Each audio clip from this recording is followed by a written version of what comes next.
Floyd and he was me, he wouldn't never have to fight again because that exhibition shit, as me being his little brother, hey, little bro, we finna do 10 rounds and we both gonna get 100+ million for it. Right. And we ain't never got to box again. Well, I already been getting these bets, but now it's time for you to get your just due. Right.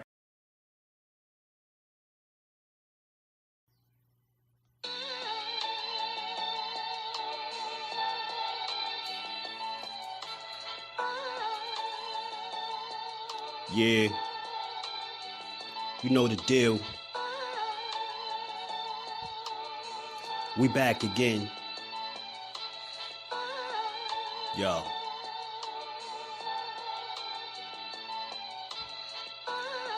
A round of applause for Jersey's finest. A lot of content creators not worthy, but they minus. They get offended and start singing like the whiners. Talking like they tough, but it's only screaming and whining. My homie Jusdu is the cat you don't come to. Your squad get run through. By the time you come to, you duck food. You suckers talk tough on the internet, revealing all your threats. Now we got you trapped in the net. Jusdu be on this grind, y'all better hustle up. You deadlifted 90 pounds, we doing muscle ups. There's really no comparison. His voice sound like a derringer. Throwing a towel, it's just embarrassing. My dog Just very philosophical and psychological, and he mixed it all with good boxing news. These YouTubers feel like Bishop, I guess they got the juice, but it's lonely at the top to Just to feel like child abuse. Be respectful, he don't wanna talk wild and loose. If you can't relate, you get dismissed like a mild dispute. These weird cats will tell lies, then they hide the truth. Why beyond views? You lose your life when you collide with dude. It's Jusdueboxing. All you cowards quit jocking. Kirk is official with no other options. Yeah, yo.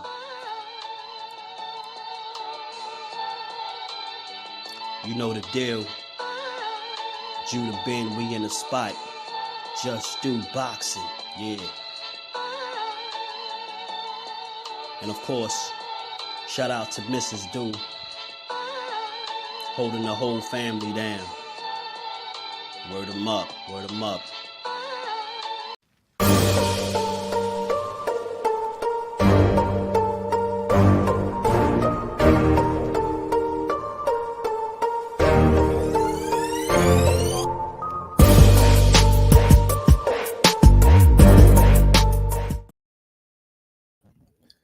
What up, what up, what up, what up? Salute to the family. We made it. We are here. It is Friday. It is Friday, man. Y'all know this weekend is going to be good, man. It's going to be a good one. Got that boy Boots back up at the plate, man. You know, looking to knock a home run out the park, you know. How y'all feeling today, though, man, on this Good Friday, man? We back to get boxing. It's just do how we always do. How only we can do, you know? Y'all catch this on the playback, as a lot of y'all do, man. Y'all make sure y'all smashing the like button, sub to the channel. Make sure you turn your notifications on. Come rock out with the family, man. Let me say what's up. What up, man? Senior, what's good, my guy? The Rise Podcast is in the building. Ray Patterson, my Jersey brethren, is in the building. Chris, what's good with the family? Ace, all love, family. Showbiz dropped another rap. Yo, he's funny. He is a funny guy, bro. He is. Lonnie Lee, JBT family in the building. What's good, Lonnie Lee? Appreciate you in the Cash App earlier, too, man. I had to turn my notifications on, so now I'll make sure I get that much love to and we ain't never got to box again. Well, I already been getting these bets, but now it's time for you to get your just due. Hill, my guy, JBT family, Mike Mazak, my bro in the building. Happy Friday to the Queen, Miss Joette. Thrill Hill was in the building. What's good, my guy? Forever G's, what it do, fam? How you feeling? How you feeling? How you feeling? Let's talk fashion in the building. My guy, Remo, what it do, man? How y'all feeling, man? Y'all excited? Y'all feeling good like I am? I'm feeling good about this weekend, you know. We get to see the young phenom back in the ring to do his thing, and you know, he's standing on business. Boots said he's standing on business. You did. Mark West was good with the family. He said, you know, he full round KO, man. Boots You know, Bozy saying within 5 or less. Boots talking 4th round. I don't know. It might be a slaughter tomorrow night, man. Cash Sports, the Box Story, and JBT families in the building with a do fam. And salute to my guy Lonnie Lee, man. Always showing love, always supporting the grind, man. Salute to everybody that continues to support the grind. We got 1 day left into this meet and greet tomorrow, man. A lot of people that participated thus far, man, showing love. We appreciate all y'all. And we just gonna keep it rolling, man. The grind don't stop, and we gonna keep putting that work in. Y'all know it, man.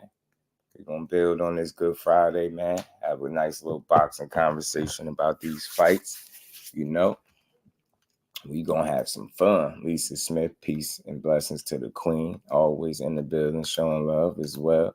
Dodge J, what up, family? Yeah, one more wake up. You know it, pound for pound boxing talk in the building. You know it, man. So, yeah, man, look. We on Friday, Saturday, man, is a good day of boxing, man. I just can't wait to see Boots back in there doing this thing. I know he excited to get back in there. You know, ever since his fight over Roman Villa, I think it was a 10th round stoppage too.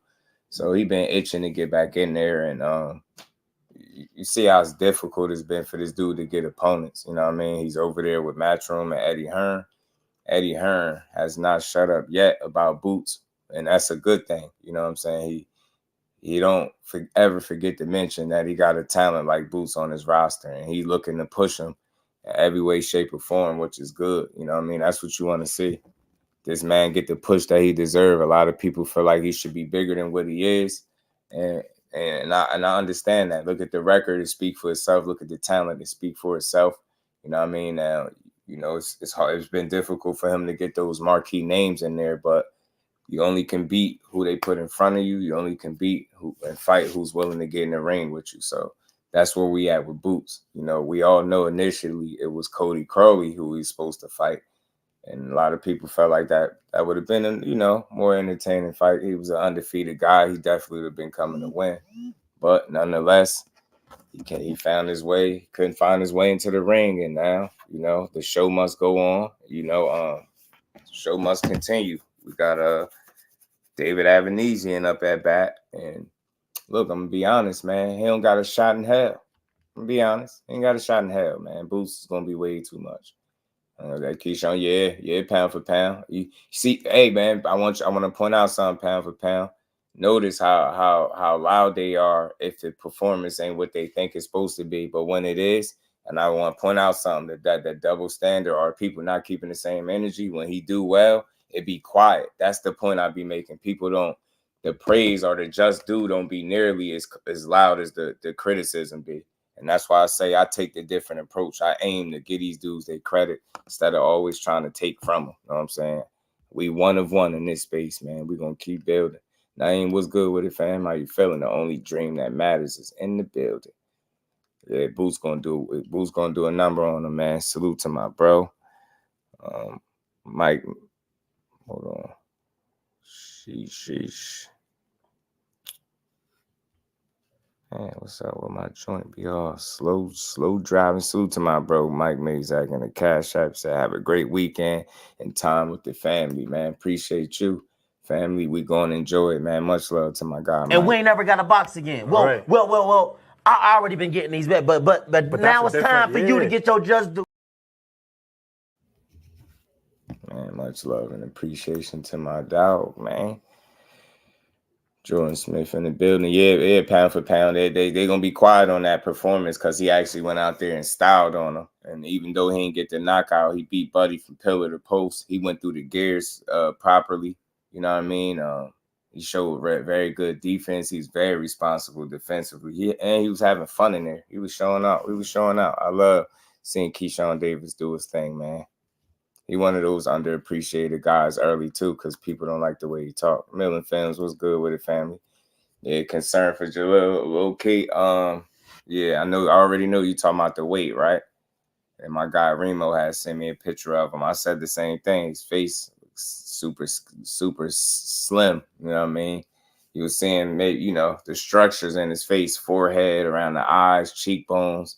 He checked all the boxes. So for sure, No, that definitely didn't look like the best weight cut for sure, because he definitely looked like you know, it was a tough one to say the least. That's what at least it appears to be just looking at him, right? But let's see how, hopefully, everything's on the up and up. He rehydrate properly and he can go out here and get this dub. You know what I'm saying? They had a heated face off, man. They had a heated face off that we definitely got to talk about. It was fun seeing it. The young man ready to scrap. He took a little slap too. I ain't gonna lie. He took a little slap to the face. Took a little slap to the face, but he definitely choked in Pete Dobson. So both guys is fired up and ready to go, which is something that you like to see. The young Khalil Hackett ain't taking no prisoners. He coming for blood. Make no mistake about it. Like his temperament, everything he embodies is about to hurt you. He want to get in that ring and break you down and get you out of there. They don't get paid for overtime, and he's not gonna rush and try to, be sloppy about it. But that dude coming to knock Pete Dobson out tomorrow. Pete Dobson was able to survive Conor Ben and made it up out of that fight, right? So, but he in here with a whole different dog, I think.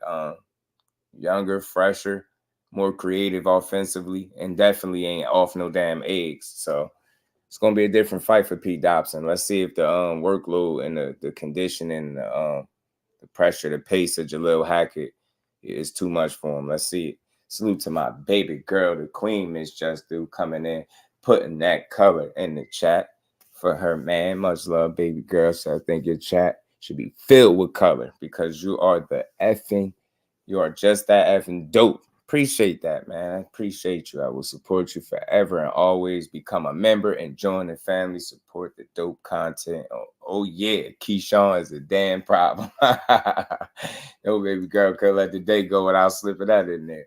Yes, man. Keyshawn is on his way, man. He's doing very good things in the sport, and I like to see him progressing and moving right along. And we ain't never got a box again. Well, right. well. I already been getting these back, but now it's time for you to get your just do. To my baby girl, appreciate you always showing love. Dean, my guy, we lit tomorrow. Yes, sir. You in the building tomorrow, Dean? You in there? Tell me you in there. Tell me my boy's in there, man. Drago 98 was good. What, you want to see more debates like OG from now? Maybe one day, Drago, we could get the OG back over here, man. Like I say, he always welcome, man. He always welcome. Who boots take care of business rather than get caught up in entertaining. Yeah, don't play with his food. I think he will. 3 times, dope. Right, man. I think he will.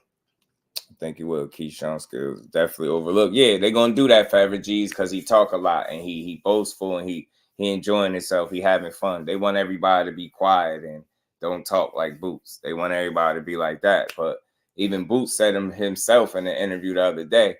That's what's good about him having Eddie Hearn on his side. Eddie Hearn got that bullhorn and he gonna promote and he gonna do all that talking for him and Boots ain't got to do it.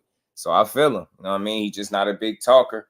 And that's just not who he is. So people don't, we still love him because he get in the ring and he do all the talking when he get in there. So salute the Boots, man. But oh yeah.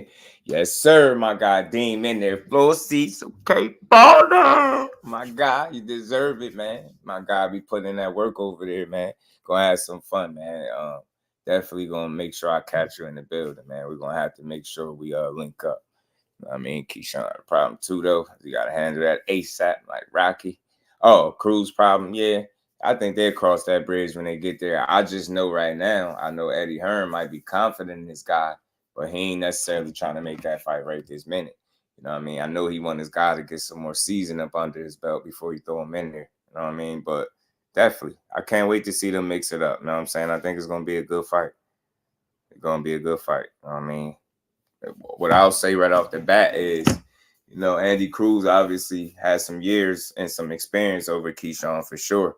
I mean, he do got 2 gold medals. He was in the Olympics for quite some time. But I feel like Keyshawn got more of a pro-ready style. And that's still what I'm seeing when these guys fight. So I can't wait to see as Andy Cruz continue to develop to see how he's going to look. Get what I'm saying? Because he got all the talent in the world. He got an excellent motor, good punch output, selection. You know, he be dancing in there. Good rhythm guy, defensively responsible. The only thing you could say that's missing right as of now is just having that pop, right? You know what I mean? Turning them punches over. That's that stuff Keyshawn was talking about. But I think he was on to something when he was saying that. You know what I mean? And you seeing it play out. Not saying he feather-fisted, but you could definitely see as of now, he's definitely not a puncher. But it ain't called knockout or punching. It's called boxing. And he does that at a very high level. I mean, does it at a very high level. But yeah, man, the young Khalil Hackett and Pete Dobson, man, they got into a 8-0, 7 knockouts. Dobson 16-1 with 9 knockouts. Let's try and listen in here.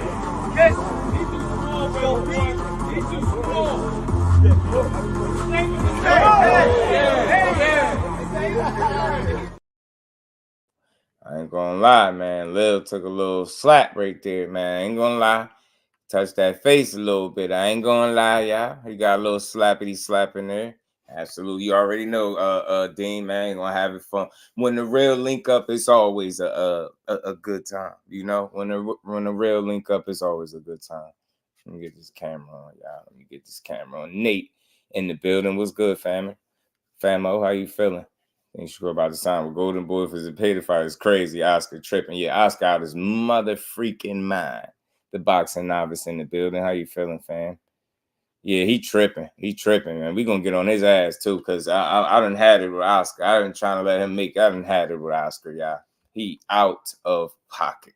Yeah, he got that good old slap. You know what I mean? He put the choke to him, but he got a good old slap. And again, much love to my baby girl putting that color in the chat, man. We gonna keep rocking, y'all. Yeah, he came back. Pete came back. He was a little faster than he been in his fights, but he gonna have to be fast on fight night. I know Khalil wasn't probably anticipating that slap, but he a G. He took that like a G. I know he gonna make him pay for it on fight night for sure. You know what I mean? Pete Dobson, it's gonna be a good little scrap, man. But I'm rocking with my guy, man. I'm rocking with the young Lil Hackett, man. You know, I think he got a point to prove. I think he coming to hurt. So yeah, I'm tired of Oscar. We're gonna have to cook him because he acting crazy. You're not gonna keep playing with us. But yeah, I just wanted to make sure we revisited the card that's coming up next. Like I said, it's fight week for Boots. We're gonna be showing them all love. I'm glad I'm fortunate enough to be in the building, and it's gonna be some real people out there as well. So I'm looking forward to linking up with y'all and seeing a great night of boxing. You know what I mean? Shout out to Khalil Cole. He's on the card as well. I'm excited to see him do his thing. Who else? Scott Nicholson is on that card as well. And I'm be checking for the results of that Tevin Farmer and Raymond Moritai fight. That look like that's gonna be a good one, man. Right with Jalil, Pete from the Bronx. So I'm torn how I made the best man win. That's fair, pound for pound. I know how I be, bro. I like Pete Dobson though. I like him, man. Good dude, man. Good dude, good energy, pretty humble, man. You know what I'm saying? Should be a good fight, good test for Khalil Hackett to see exactly where he at, right? As he gradually take these tests and move up in competition and things like that. It should be fun. Should be fun to see how he approach this fight. But I think he coming to make a statement.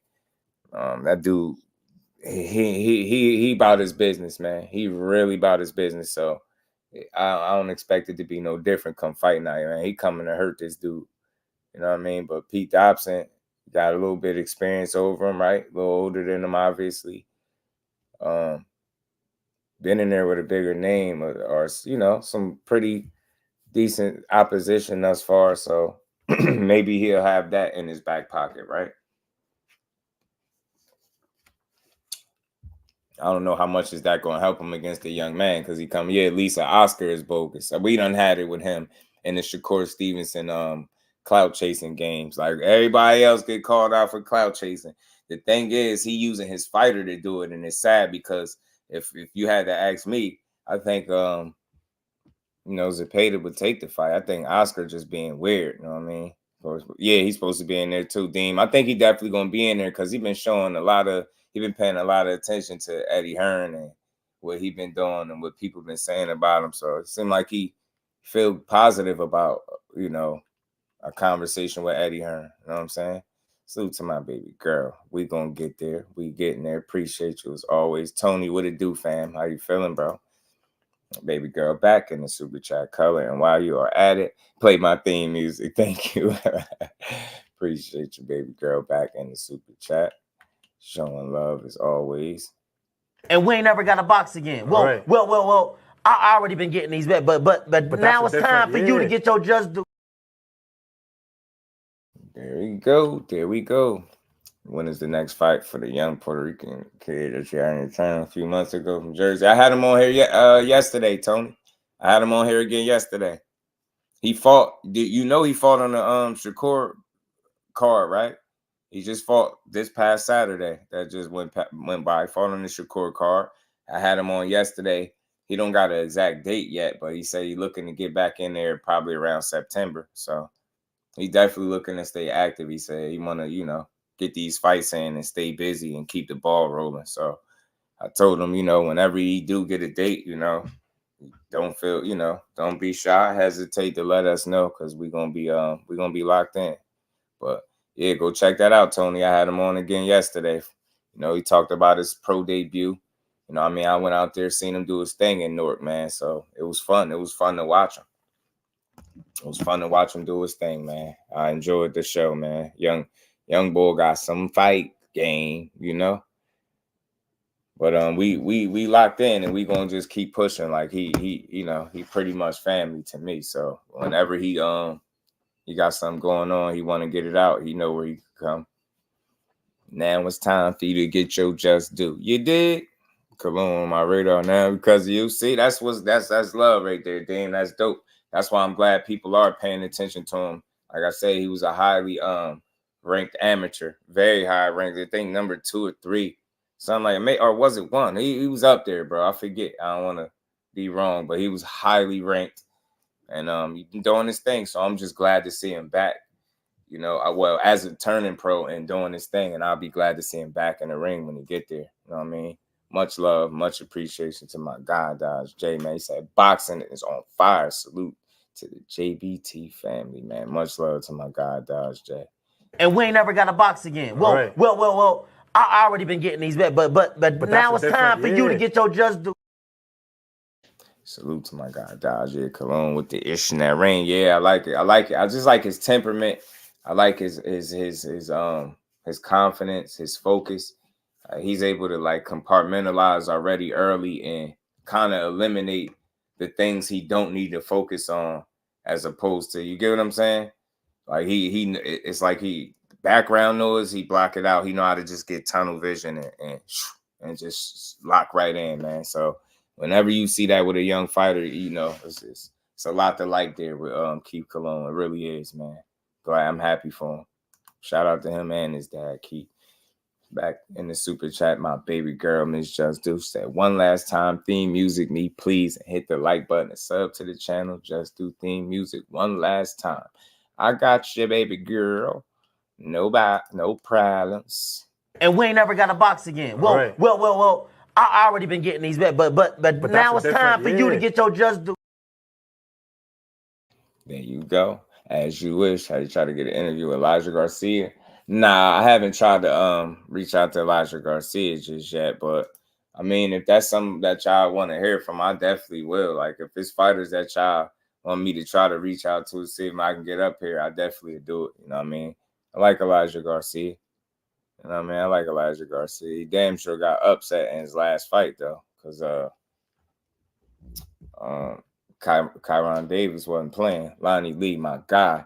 JBT always, and he back showing love. He said, I'll join you, Miss Dude, with the color, man. That's love. Appreciate all the support. And we ain't never got a box again. Well. I already been getting these back, but now it's time for you to get your just due. Much love to my guy, man. Appreciate you. Keep a mixture of power and speed of boxing ability, or is he more of an elite boxer, or more of a pure power puncher? Now, I think he got a combination of things, Tony. I wouldn't label him a power puncher, but I'll say he definitely gonna be getting people respect. His temperament, the way he put his punches together, placement, things like that, timing, he'll be fine. Like he got a bit of a mean streak. Like when he had his guy hurt, he went for it at the right time and he polished him off, got him up out of there. It was a 4-round fight, but they didn't see the 4th round. He got him up out of there in 2. And he did it in impressive fashion. He even got a knockdown in that fight. and he closed the show in beautiful fashion. And, you know, of course, his little critiques. He said, you know, he wanted to be cleaner with his finish, but that's gonna come with time. You know, it was his first fight. I know he was excited. He was at home. You know what I mean? I know his adrenaline was pumping. He was, you know, trying to be impressive, and I think he was. But the fact that he knows he can do better and wants to be better than what he was, despite how good we think he did, means I think he's on his way. He got the right mentality. He got the right team behind him, and the sky's the limit, man. I can't wait to see him back. You know what I mean? Fate, my guy, what's good with it, bro? How you feeling? Yeah, man. Yeah, we're going to have to get on him, too. We're going to get on his ass. Malaza, what's good with it? Salute to my baby girl, man. Much appreciation, as always. Dean, by any means, my guy, man. He said, Just, how you feel about this era in boxing? I feel like we got 20 future Hall of Famers, maybe 25.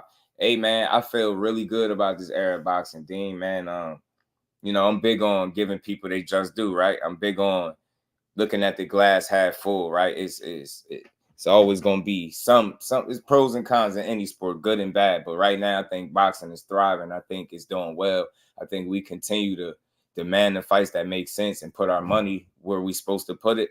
I think everything else will continue to fall in place, man. And I'm with you. We got a lot of potential Hall of Famers as well. And I think what'll help those guys also get to that level is making the fights that they deserve to be in. You get what I'm saying? It like, not even to get all into it, the last fight, right? There's no reason why we should be seeing an A-level guy like Shakur have to fight an Artem Hartunian. Like, I get it, one fight on the contract, all that garbage and nonsense, but enough is enough. That man is talented as hell, like him or not, like his style or not. It's not even about that. It's just about putting the best talent in there with the best talent. And I think as long as they continue to do that, boxing will continue to thrive in the right direction, and we all gonna win. Get what I'm saying? So that's how I look at that, man. Salute to my guy. And we ain't never got to box again. Well, right. well. I already been getting these bets, but now it's time for you to get your just do. And salute to the Queen, Miss Joette, always supporting the grind as well. One of the day ones. She said, "Here, why not? I love color too." Man, I appreciate you, man. Much love. And we ain't never got to box again. Well, right. well. I already been getting these bets, but now it's time for you to get your just do. Salute to the Queen, Miss Joette, man. Like Furious Styles on Biker Boys. That's great love. You dig? Pound for pound boxing talk, my guy in the super chat as well. Boots 1-800. That is crazy. Here's to your betting fun fan, man. Much love to my guy, pound for pound boxing. And we ain't never got to box again. Well, right. well. I already been getting these bets, but now it's time for you to get your just do. Salute to everybody, man. Appreciate all the support. Everybody showing love. We're going to keep building, you know? Yes, sir, man. We getting to the next level. And y'all, you know, we hit our membership goal too. So I appreciate every single channel member. We're going to continue to build, and we're going to put out even more content, man. So y'all just stay tuned. You bear with your boy, and we're going to get there for sure.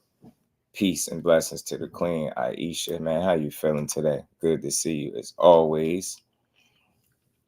Ant McQueen, my guy. R. Breezy, my guy. They force unify after you win the belt. That's what would be my facts. If they force you to unify, or not even that it had to be forced, if that just was the plan and the order of things, right? Like champions should want to fight other champions, and that's just naturally a unification in and of itself. But I'm with you, like that should just be the focal point. You win the title, it should be to fight other champions, not milk it out and milk the belt and continue to fight guys that you definitely can beat up so you can stretch out your title run. You get what I'm saying? I'm tired of that. Excuse me, y'all. Enough is enough. It's more than enough talent in boxing, and we need to make sure these fights are being made. We putting our money here. People are getting paid. It's no excuse for it. Anything less is a waste of our time. You know what I'm saying? They selling us short. We're making these nonsense matchups. These matchmakers need to be kicked in their ass. These promoters need to be kicked in their ass. And some of these networks as well need to be kicked in their ass, man. Stop giving us, as Jay said, we ain't paying for poop, man. Give us our money's worth. You know what I'm saying? Alan, what's good with it, fam? Tonight in Tevin Farmer more tired tomorrow, but Johnny Beck pulled out. Yeah, Johnny Beck, we're going to get into that too, man. Jordan Smith, what's good with it, family? So like I tell you, say you won't fight Shakur because you don't want to mess up Jay Prince's money. We're under the radar, but when Shakur tweet, you crashing out selective outrage, right? You dig what I'm saying? You dig what I'm saying? Watch him out. What's good with it, fam? It definitely is. He made a statement. I don't want to fight Crawford. Who said they didn't want to fight Crawford? Just one of the highlights of seeing. See, now I mean, in terms of fighting style, seeing a little bit of Hector Camacho and Wilfredo Gomez. He working with some things. Some of the fighters that he watched, I know he mentioned James Toney and Willie Pep yesterday when I was talking to him. So I feel like if those are fighters that he watching, he's definitely a student of the game. I thought that was very interesting and impressive that those are the guys that he watched. You know what I'm saying? Salute to my guy, Allen. Kevin King in the building. Was good, family. Was good with it. But yeah, man, tomorrow is the day, man. Boots, look, it's not too much I can say besides I'm happy to see him back. I expect to see him handle business. How fast he gonna do it remains to be seen. Could he get him out of there faster than Crawford is, of course, gonna be the question. But I'm here to say this right off the bat. Whether or not he knocks him out sooner than Crawford really doesn't really mean all that much to me. It really don't. I think what's most important for Boots is what he said, just to go out there, take your time, establish your jab, pick your shots, create your openings, and when that opportunity opens up or presents itself, which it will, knock his ass out. And I just don't think it's going to take very, very long for him to do that. I'm thinking anywhere from 3 to 6, something like that, 4 to 6, and that might be giving him a lot, but hey, I see it somewhere in that window, the 4 to 6, 3 to 6 range, right? I just don't see. I think speed gonna kill tomorrow night. I think the speed gonna be too much. I think just the athleticism overall, the temperament of Boots, what he bringing. I just don't think Avanesian, especially at this point, is just gonna be equipped to deal with that. You know what I mean? That young phenom, that young monster. You're not gonna be able to keep Boots honest. I don't think Boots gonna have no respect, no regard for nothing that is David Avanesian tomorrow. You get what I'm saying? I just don't see it. And he's not gonna be stupid or dumb about this, but that guy getting his ass kicked, bro. He getting beat up tomorrow. You dig me? He getting beat up tomorrow, and there's just no other way around it. Getting beat up, and the only question is how long will he last? You know what I mean? How good will Boots look? Will he do it faster than Crawford did it? And like I said, that shouldn't be a focal point of his.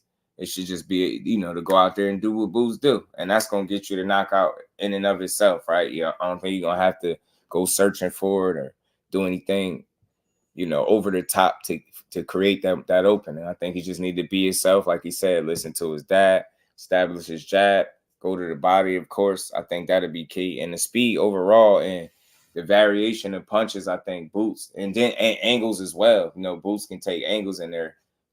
Footwork is something people don't talk about enough with Boots. Like his feet are amazing. So he's just a freak athlete for real. So I just think in all departments, I just think he's gonna be too much. I think too strong, too fast. It's gonna be too much Boots, man. It's gonna be belt to ass tomorrow night for sure. So he wants to stay at 147 where there's nobody. The thing is, watch your mouth. Like if you listen to what he's saying, right? For us, we be wanting the matchups, right? And wanting guys to make certain moves because we see the matchups, the potential for great matchups. And there's nothing wrong with that. We fight fans. That's what we want. But sometimes I was saying this before in a different live. Sometimes what we want be different than what the fighter want. And that's sometimes draw a disconnect. For me, I'm just listening to Boots and what he's saying. He like, look, I'm at 47. I'm comfortable here. As long as I can make this weight, I'm good. His goal is he want to chase down the rest of these belts. Now, how difficult of a journey that will be or a task that will be because of him not being able to get these other guys in the ring, that remains to be seen. But that's what he wants, right? So I can understand that 147 is wide open. He got one belt already, right? Barrios already said he'll fight him. Like, you got people that said they'll fight him, right? So it's opportunity there, hopefully, for him to chase those other straps. And I feel like if he's able to do so, then you'll see him make the jump to 54. Or if he feels like that's something that they're stopping him from doing, maybe that'll be his incentive to go up. But as of now, his reasoning is, he want to collect them straps. And if you just look, he's positioned himself for how long? How long he been sitting in there and patiently having to wait to Bud and EJ figure their situation out. And now, after all of that, he can't even fight either one of them because they're no longer in the division. But he finds himself with a title in the division being wide open. It's like his for the taking. So I understand him not wanting to just give up on his opportunity to chase those other titles. You know what I'm saying? Big Dog Willie in the super chat, my guy, always supporting and showing love, man. Has been really quiet since the Haney fight. Yeah, been quiet for them finally, right? Barely been short on words. It's the most quiet I've ever seen him be, ever heard him be. And we ain't never got a box again. Well, well. I already been getting these bets, but now it's time for you to get your just do. The Big Dog Willie. Right for him, correct. Did you see that Eminem just released a new album? Nah, I didn't catch it. Salute to you, Tony. I didn't catch it, though. Bozy said in 4, right. And I think Boots was saying something similar, right? So, yeah, Aisha, they ain't coming to play with him. Reef, what's good with him, my guy? All love, family. All right. Shakur would be better if he signed with Eddie. You think Shakur would be better if he signed with Eddie? The thing is, right, I think the key is, and I got a video coming up, a little interview I'm going to play for Eddie that he did with Fight Hub. Shout out to them, by the way. You know what I mean? In advance, shout out to Fight Hub. If he's able to get him the fights, that's the thing, right? We know he's going to promote him. We know he's going to talk about him. He ain't never going to stop talking. We know he's going to get him paid, right? But is he going to be able to get him them fights is the question, right? So it can't be a bad thing. And I think Eddie Hearn, what he's offering or even suggesting might be more on par with what Shakur is looking to do. See, people thinking like he was being some greedy type of fighter when he said no to that 5-fight, $15 million. I just don't think he wanted to lock into nothing that long. See, Eddie Hearn is proposing, he was saying either 1 to 2 to 3, 3-fight potential 3-fight plan. And the names he put in there is names that we all will want to see this dude in there with, you know what I mean? So that's the key. If he can get him the fights, you know what I'm saying, then he'll do fine, you know what I mean? And that's going to be the question for Boots, as it was for Boots. We see how it didn't work out for Demetrius Andre when he had him. So it just, I like to be optimistic, and that's my guy. So I'm hopeful that whatever situation he find himself in, it's the best one for him and it work out for him. So he just released a promo video for Bubba vs. Majamar fight. I'm ready to go run some miles and get some rounds in. See, that Turk promotion been crazy, right, Reef? He been pulling out that bag. Turk been pulling out that bag, bro. He been pulling out that bag. Big Dog Willie back in the super chat, man. He said, I feel like the world peace without the Haney coat been quiet. Nothing being told. Not being told I don't have a father. I'm homeless. I'm gay. No random capping. Peaceful. Just quiet, huh? You can hear the birds. And we ain't never got a box again. Well. I already been getting these bets, but now it's time for you to get your just do. Others would definitely could have went up and fought Virgil.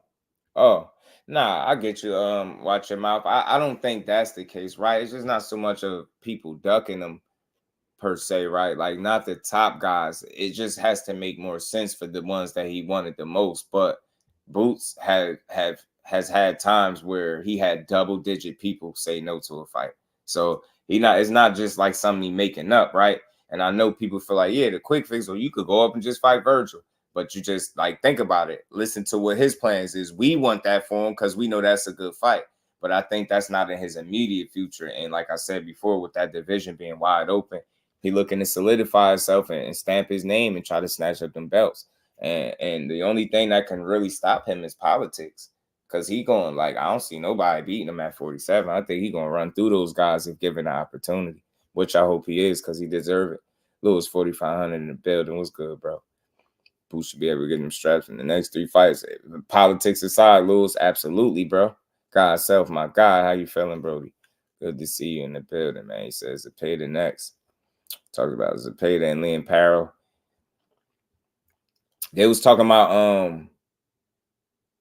Liam Parrow and Kambosos. I was saying Liam Parrow could be fighting possibly Kambosos. And that's going to be an easy win for him.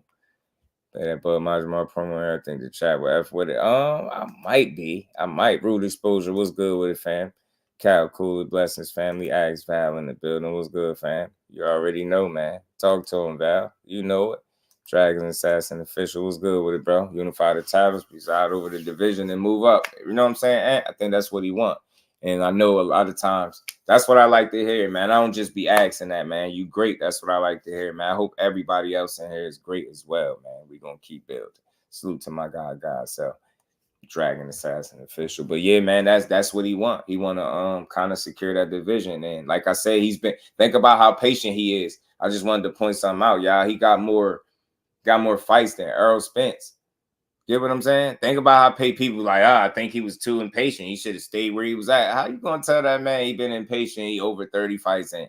The man got about 31 fights, bro.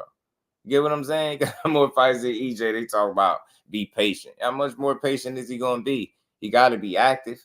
So that's where he at. Look, man, Evanescence getting smoked tomorrow night. His head gonna be on his stick, and it's gonna be on to the next. Hopefully, he can get a unification fight in next. It's no excuse as to why Boots Ennis shouldn't be able to get a unification fight next. There's no excuse for it. There's no rhyme or reason why he shouldn't be participating in some type of unification next. Straight up and down. Straight up and down, man. Anything less is silly at this point, man. Anything less is silly. Anything less, salute them, Val. Appreciate you, fam. Val, we good. Nah, you all good, man. What's good, Lewis? How you feeling, fam? On this Good Friday, man. Just another good day to build, man. But like I said, man, Boots deserve his just due today, man. His fight week, he look like he ready to go. I know some people said they feel like he a little I don't want to say weight drain, but he looking a little skinny in the face too. But like he said, as long as he ain't killing himself to make that weight and he still feel good, I think he'll be all right. You know what I'm saying? I do think that is part of the weight cut sometimes, like because of what they're putting their bodies through. Sometimes their face is gonna feel it. You know what I mean? So as long as he feel good on the night, I'm fine. I think he'll go out there and do what Boots do. You know what I'm saying? And look phenomenal doing it. He'll rehydrate just fine, I anticipate, and he'll be ready to go. Evanescence, best of luck, but he don't got a snowball chance in hell. He gonna get mowed down like a lawn. You get what I'm saying? He gonna get mowed down like a lawn. Y'all see my souvenir from the fight. He put me some nice ice cold lemonade in here, y'all. Jermaine Wood, what's good, fam? How you feeling? Boots wasting time at 147 would not be undisputed. Those other champions would just milk their titles. I know like that's the consensus. That's a lot of people feel like that's exactly what's gonna happen. But you gotta put yourself in his shoes. Like he ain't from the outside looking in how we are, just like over analyzing. And think about how much we talk about this every day. They don't be all the scenarios and different things that play out through our head. They don't be doing all that stuff.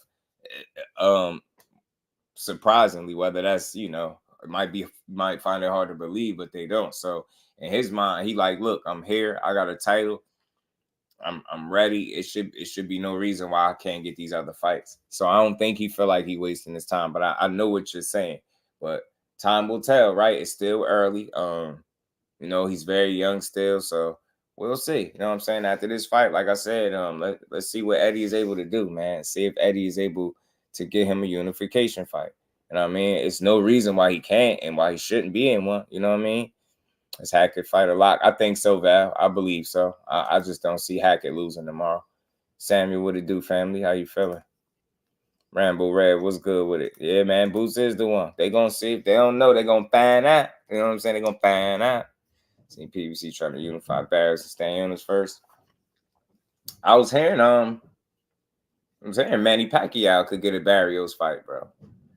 Like, I don't know, I know that's really out there. I just don't know how solid it is in terms of it happening. But yeah, I was saying Barrios could possibly find his way in the ring with Manny Pacquiao.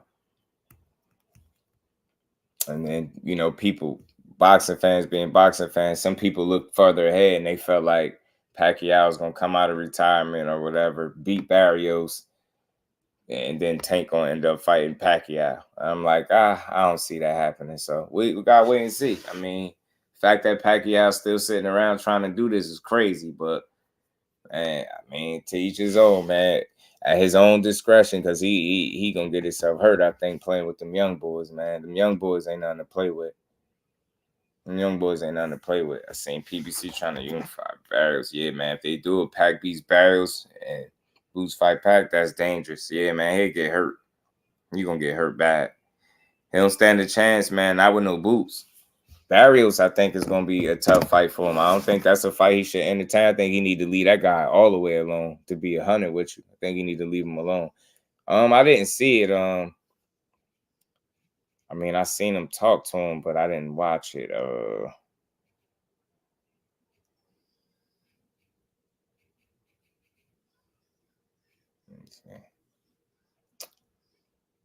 Nope. We could check it out though. We could check it out. Pac will actually fight Boots though, and that's the problem, man. That's actually the problem. His ass don't know when to chill. Like I said, I thought the goal was to retire from boxing, not boxing retiring you. You know what I'm saying? And that's the seem like Pac trying to go out like Willie Lump, y'all. Pac-Man trying to go out like Willie Lump. Why? I have no idea why he want to go out like Willie Lump, but he do. You know what I'm saying? He tripped. Playing with them young boys. One of them young boys gonna fold Manny ass up somewhere. I'm trying to tell you. Playing around with them damn young lions, them young hungry lions. That's wanting everything. They'd be itching to get a Pac-Man on their resume. Pac-Man was brought against Floyd. That was like 10 years ago. That's what I'm saying. And then think about it, Deem. After that, the last time we seen him, he was getting pulverized by Ugas. Somebody that's not even a puncher. Man, Ugas had Manny eyes on dubs, man. He had Manny looking filthy, G. You know what I'm saying? He had Manny looking filthy, G. You know what I mean? Miguel was good with he beat Keith though. Yeah, but that was years ago. Miguel, salute to you, fam. Appreciate you stopping through. You know what I mean? He still had more spring in his step then, Miguel. You know what I mean? Now, some years later, another loss later, a tough loss with Ugas. You get what I'm saying? Like, don't get me wrong. It's not a matter of his skill with Manny. Miguel is just the age, and it's a young man's sport. That's very tough for him to keep getting up and then taking these long gaps away from the sport. Then you getting back in there with these pretty much active younger guys. Like, it's asking a lot. You get what I'm saying? He had a hell of a career. He ain't got nothing else to prove, but I heard he lost a lot of money. So I don't, I hate to get into their money. So, but I've been hearing that. So I don't know if that's his reason for wanting to come back and even, because nobody at his age, nobody wants to get punched in their face still. You know what I mean? He's a hell of a talent, but that's the main concern for me is his age, right? Other than that, this was a Manny, so younger Manny, man, of course. Even 5 years ago, maybe, you know what I mean? Go in there. But now it's like you don't want to see him get retired from the sport. But hey, man, look, if he find his way back in there and he want to fight, people gonna watch it, So I salute them together. Much love to your fam. Salute to everybody, man. Yeah, man, tomorrow's gonna be a good night, man. It's gonna be a good night. Boot's gonna make a statement. I think Khalil coming for blood as well. Scott Nicholson on the card, and I think it was Khalil Cole as well. So that's those are the fights that I'm checking for tomorrow on the card for sure. But we gonna watch all the action because we gonna beat it. Aztec Warrior. Yeah, he not telling you he ain't playing. Reef, he messed around, hurt him. Alan, what's good, family? He messed around, hurt him. You just gotta know when to chill, and Manny might not know when to chill.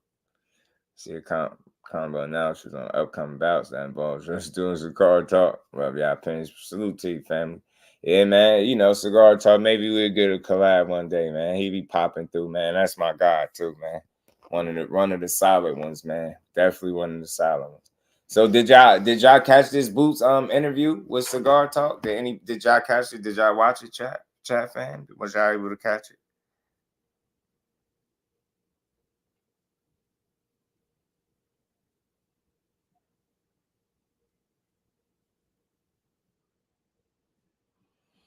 God said, yeah, Big Dre was good with it. Gertz, my guy. Was good with it. Gertz, Big Dre in the building. He said, yeah. Now y'all seen it? Not yet. Good interview. I just want to say it, most of y'all, because if y'all didn't, then we can go over it. Y'all know how we do. It's Friday. We can play it. But all right, Kevin said, he said, watch Boots and Eddie interviews from today. It was cool, right? The Cigar Talk been on it, man. He been on fire putting up these interview after interview, talking to the fighters that we want to hear from. Malik K, Boots to go the distance is plus 800. Nah, is this different? Yeah, he gonna get him out of there. So that, of course, they gonna try to encourage people to bet the distance. But if you know how I know, man, Boots ain't going for no distance. Not with that guy. Yeah, Najee be doing this thing for sure. All right, man. You know what? We could rock out. We're gonna play. Fender Bender was good. Y'all hit the like button on this Good Friday. We gonna build, man. We ain't going nowhere yet. All right, bet. Say no more, family. What's good, Fender Bender? Cool, we gotta keep on. Yesterday fought one of the Olympic fighters in the amateurs, Jamal Harvey. Asked him about that fight, but forgot. Man, anytime, man, you know, Fender Bender, you catch it or you got a question, man, y'all let me know. You know what I'm saying? I definitely try to make sure, you know, because I'm pretty sure, more than sure, that, you know, yesterday ain't gonna be the last time we get him over there, you know, that get him on. So we'll definitely have him back for sure. But let's get to this, man. This Boots with Cigar Talk, man. Yo, what's going on, world? It's your boy Najee from Cigar Talk. Hey, today I got a very special guest, man. Seated to my right. Listen, man, it's one of the baddest boys in the sport, man. Y'all know we did the first one, classic. I had to come pull back up on my boy, Jaron. Ennis. What's up? What's going on, man? How are you? Good, how are you? You good? Smooth, yeah. Man. Listen, I'm excited because this is like the homecoming joint. You know what I'm saying? I was at the press conference. You got the big poster, the big. Yeah. How did that feel? Like, you know, the kid from Philly walking into the 76ers arena, and it's like, you know, it's your shit.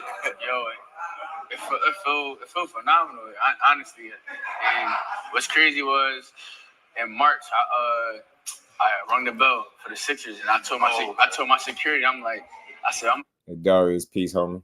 I sell this joint out one day. I said, yo, I said, watch. I said, I'm gonna sell this joint out, and then next thing you know, a month or two later, got the call. Well, I signed, got the call, and then now I'm finally doing it. This is here, you know. It's a big thing, you know. It's the first real fight at the Wells Fargo. You know? How you feel like the city is like embracing it, like, cause you know, like I said, this home, like, is everybody going crazy in the town? Like, is it like the hype? Yeah, you know, I feel like the crazy. I mean, I feel like the town going crazy. You know, I feel like it's going to do good. You know, and you know, I can't wait. You know, I'm ready to put on that show. You know, and get that knockout for the fans. Nah, for sure. Listen, you came out on some real Philly. You had the Dickie. Tunnel vision, peace. So the butters, I said, nah, Boots ain't playing right now. Yeah. Like, was that like a plan? Like, you was like, I'm gonna just come out with some Philly shit, or like? Yeah, I mean, I was just get the Philly vibe. You know, Dickies, Butters, you know, thermals. You know. Yeah. That's a Philly thing. Good point, Tunnel vision. I had my braids in at the time, so I was just being me, you know. Nah, for sure. I mean, obviously at the time, you know, it was Cody Crowley, right? Like, he didn't pass his medical, so they had to move on. How was it when you heard that part, right? Like, they switching opponents out? Because Philly love their people, man. Like, I already kind of like figured it a little bit. Like, I got a video of me. I just posted it. I got a video of me telling Eddie, I'm like, yo, y'all might as well get a banger because I see he gonna try to pull out. I said in the video.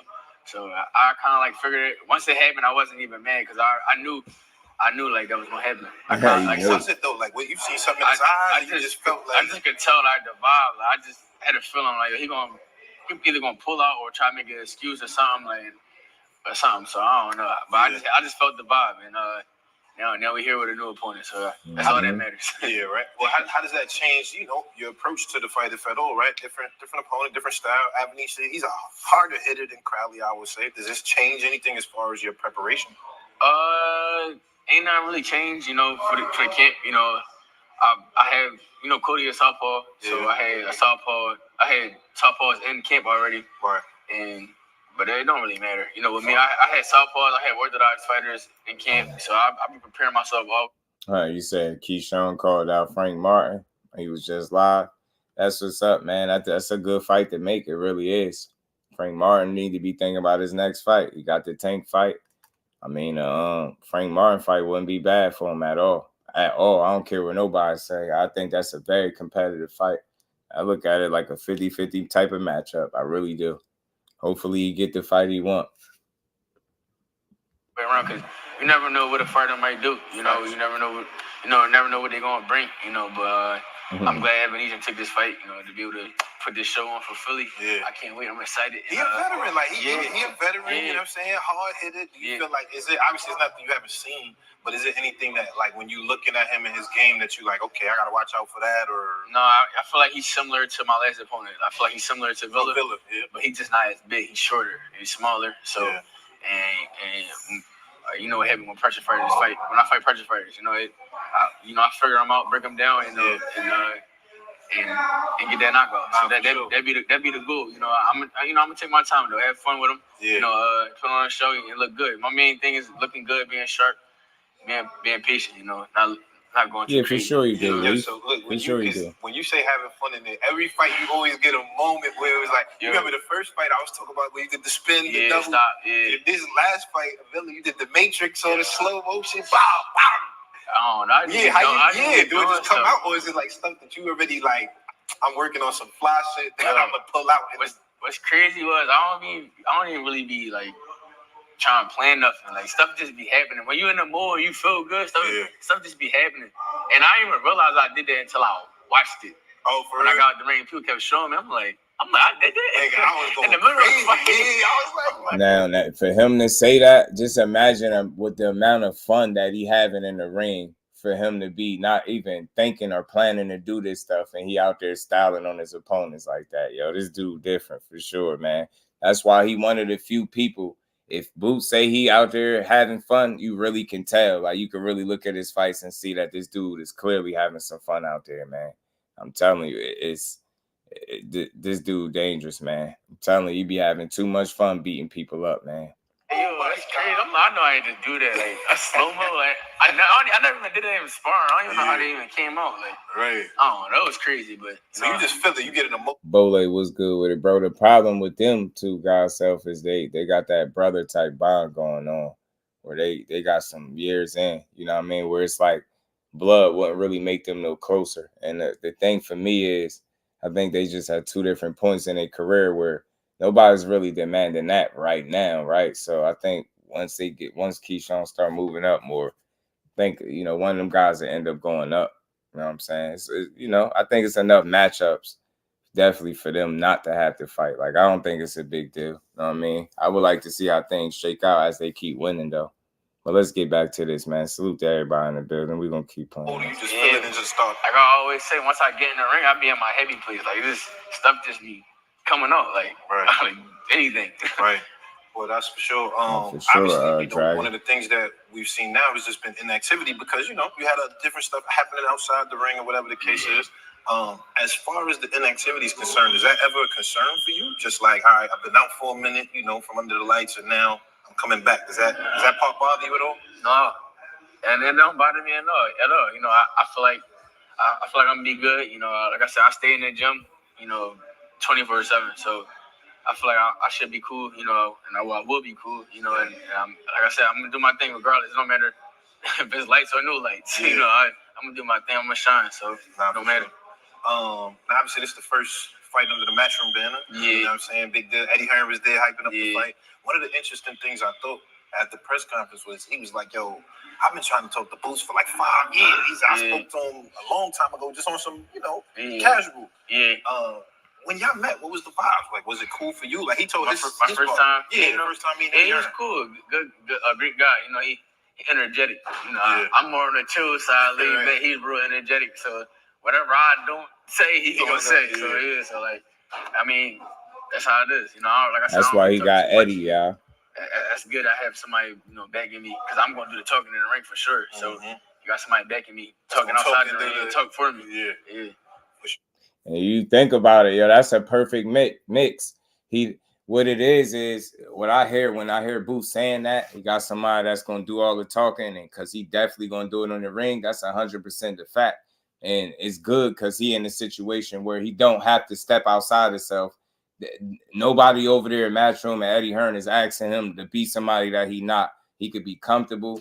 He can go about his business the way he been going about it. He gonna have a guy that's gonna, you know, speak about him every opportunity he get, and he gonna constantly try to keep his name out there. And it's important not only keeping his name out there, but keeping him active and in the ring so people can see him and you can help grow his profile, because that's the whole reason you got him over there. You know what I'm saying? To really make him a household name. Everybody should know who Boots is by now. When y'all first was thinking about like, all right, cool, you know, you're thinking about making this happen. Windy City was there good, anything fam. that he said that was like, you know, made you feel comfortable, like, you know, to do that? Just to be with him, to join him. I just want what was, you know, did what was best for my career. You know, I feel like that was the best move for me. You know, that's the best thing for me. Yeah, for sure. I saw the picture. It was you, Eddie, and Turkey. Turkey, I said, Turkey, that's the money man right there. Yeah. Talk about that. Like, was that your first time meeting them? Yeah, it was my first time meeting. It was a dope experience. Good to talk to him, talk to those guys. It was definitely fun. Trying to make some big fights happen. That's the goal. It seemed like his thing was like, you with us now. That's kind of the vibe I got from reading his caption. Like, yo, I'm looking forward to seeing what you doing. You over here, you know what I'm saying? Yeah. What did he say to you? Like, what was the energy like of the conversation when you was talking to him? The energy was great. The conversation was great. Asking me what I want and who I want to fight, and I told him. I told him. I said I want all the big fights. I said any like big name fights, and I told him I wanted the Crawford fight too. So yeah. Okay. Was he like, all right, let's make it happen? Yeah, he does. Right, Eddie doing a good job so far. Eddie, y'all fight, we'll make it happen. Yeah. So we'll see. Good Listen, job. man, as a fan, of course, the fans wanted to see that fight. You and Bud, you got the IBF 47, he got all the other ones. Yeah. I like to see y'all on social media. You're not really a social media type of nigga, but I see it sometimes. He was going back and forth with you. You might respond here or there. When he said that, like, Boots had 2 opportunities to fight me and it didn't happen. What was it? Cause I didn't know about that. He said it was 2 opportunities. Exactly. Nobody. What 2 opportunities did I have to fight him? Yeah. When he fought he was for Ebenezer too, but I think he was in the middle of doing something with Earl at the time. Yes. And at that time, we all thought he was fighting Earl. Yeah. So we all everybody waiting around. The whole welterweight division was waiting around to see what he was going to do. He popped up out of nowhere fighting David Ennis in December or something like that. People don't realize I didn't get the opportunity to fight for the IBF interim until after he made his decision. We was waiting. We was waiting to see what he was going to do. Right. Mm-hmm. So people don't realize that. They said I seen somebody saying that I went a different route or something like that. Yeah. I only went that route because he chose Ebenezer. He could have clearly picked me. Yeah. I think Ortiz was one. It was Tim me. Layton, I think it my might have guy, been was Ebenezer good, or Tim. Ebenezer How might you have been feeling, 4 or bro? 5, something like that. There's like 5. Yeah, but that's who he chose. So you can't blame me. Right. I get a call. Of course I'm gonna take it. Yeah. Why would I not take it? So do you think he was trying to say that you was going for the Errol route or something? Because I wasn't clear when he said that. And I'm going to ask him. Me and him supposed to do interviews. I'm going to ask him what he meant by that. But do you think he was trying to say you was trying to fight Errol or something? I don't know, yo. That's everybody be caught up on their social media stuff. Yeah. People think this, think that, but they don't even know the real thing that's going on. Like I said, I never got the opportunity to fight, to get the fight. And then when he did ask, do we want to fight? We said, yeah. Never heard nothing else to back about it at all. Right. So, like, what that show? Like, right. Just saying. I mean, I love it. Listen, to be honest, Boots ain't going. They got him at number 1 pound for pound, him anyway. You know what I'm saying? And the way I see it, my boxing brain is the only person I can actually see got a chance to actually beat him is you. Yeah. You know what I mean? So I think that's when we'll kind of make it more like one of those moments. That's the fight that everybody want to see. Yeah. I want to do it. Do you respect him as, like, when he's like, yo, I'm on my last, I got a couple fights left. I'm at the end. I'm only trying to get mega fights, so I don't know. Do you respect that, or do you be like, nah? I understand it, but don't lie or cap to the net and make it seem like I had the opportunity to fight you and I didn't. I never did. You know what I'm saying? And then that one time that I did, we said, they called, and we said, we never heard nothing else back about it. Yeah. So, like, right. I mean, I respect it, though. I mean, get your money. You know what I'm saying? Do your thing. But don't be capping on the net, acting like this, acting like that. I mean, it's cool. Nah, for sure. Yeah, Boots basically saying, like, if he had an opportunity to fight him, he would have took it. The time that he felt like it was an opportunity, he said, he never heard nothing else back. And then to Crawford's defense, like, he's been very consistent when saying, like, if they really want to make that fight, they'd pay me for it. And you can't be mad at him because he's not at the stage of his career where he should just have to fight guys just for the sake of fighting them. I'm not saying that he shouldn't have to fight the best or nothing like that, but again, if you want a guy to fight somebody as dangerous as Boots, you would expect that guy's gonna want to get paid. He full well, real recognized real. He understands the talent that Boots is, and again, at the point where he at in his career, you're gonna want him to take that challenge. You're gonna want to get paid for it. You know what I'm saying? It's just simple and plain. And I get it to a certain degree. He's been very consistent, and I never thought that fight would happen between either of them guys and Boots at 47. So that's also really an issue in and of itself too. Boots is still at 47. people like Crawford need to drop the rest of the belts. And I get it, but I don't think he's going back down to 47. So I just think that fight is not on the table for that reason. And then on top of that money, and then the time, the points where they at in their career, Crawford probably got, another 2 fights left, and that's including the one, in August. So we'll see, man. But I would love to see that fight anytime I could see it. But more of the story, neither one of these guys ducked each other, man. The opportunity just didn't align itself for them to really make no fight. And I guess the money, that, from what I gathered, wasn't there that Terrence Crawford would be looking for anyway. Rome was good with it, bro. How you feeling? Boots tomorrow, Chocolatito tonight. Yes, sir. So, I mean, obviously moving past Bud, right? Like, because for me, it's like looking at you to become that mega star, because your skills is already mega star level skills. You know what I'm saying? What you're doing in the ring. But it feels like you just need that opponent that's like, people going to be like, oh, shit. Yeah. Who do you feel like, obviously, if it's not Bud, like, who is this somebody else that you feel like this fight could put me on a different everything about John was good, fam. Appreciate you, bro. Like a superstar? Yeah. A megastar. Right now, I don't even know for who really at 47 now. You know, now that Bud fighting at 54 for the time being. Mm-hmm. So, honestly, I think my best bet right now is just to go ahead and try to, go ahead and collect all the belts at 47. Be undisputed at 47. Yeah. And then, maybe finally get one of those big guys, Yeah. How did you feel? Because, when you got the IBF, right? He got stripped. Bud got stripped. Yeah. You got the IBF. And I know, like, when that happened to Devin, he started the email championship where everybody was calling him an email champ or whatever. I seen a couple of people saying that to you, not really, but how did you feel? Like, just like, all right, you got the belt, you're the champion, but sure, the way it happened was different than you just beating somebody. Yeah, the way it happened, I mean, like I said, I didn't feel no type of way, because it's not the same feeling as like beating somebody up and taking it from somebody, taking it from the man, and that's what I want to do. Right. I want to take it from somebody, but I mean, at the end of the day, there's nothing I could do. I couldn't say yes or no. I woke up and I was the champ. Like, what else can I do? Like, what I'm gonna say? What I'm gonna text him? Be like, yo, I don't want to be the champ. Like, how I'm gonna do that? Like, So when they saying email champion, did you see that at all? Or like? I ain't only seen like maybe like 1 or 2. Yeah. But that don't bother me. I don't really care. No, people don't understand. I don't pay attention to social media. I really don't care. Like, I don't care. Right. Yeah. I think that's it. Like, so what do you think? Because say when you think Boots should move up. The dream last night. I think the thing is for Boots, I pay attention to what he say. Like I seen him, how y'all seen him too. Looking a little slim in the face, but he said it. As long as he can make that weight comfortably and feel good, that's where he's gonna be at. So I think until he end up having a camp or a performance that's affected by the weight cut, obviously something like that would be a sign to move up, or if he's found it to be difficult to make this weight. Sometimes looks could be a bit deceiving. That's not the end all be all. It's really how he feel. You know what I'm saying? So, and he didn't look like a guy that's drained on energy, right? He didn't give me Frank Martin vibes, like with the cotton mouth and the locked jaw, like looking crazy, can't sit border. He didn't give me that vibe, right? So I think he's okay for the foreseeable future. But like I said, as long as he's not struggling to make these weight cuts, I think he'll be fine.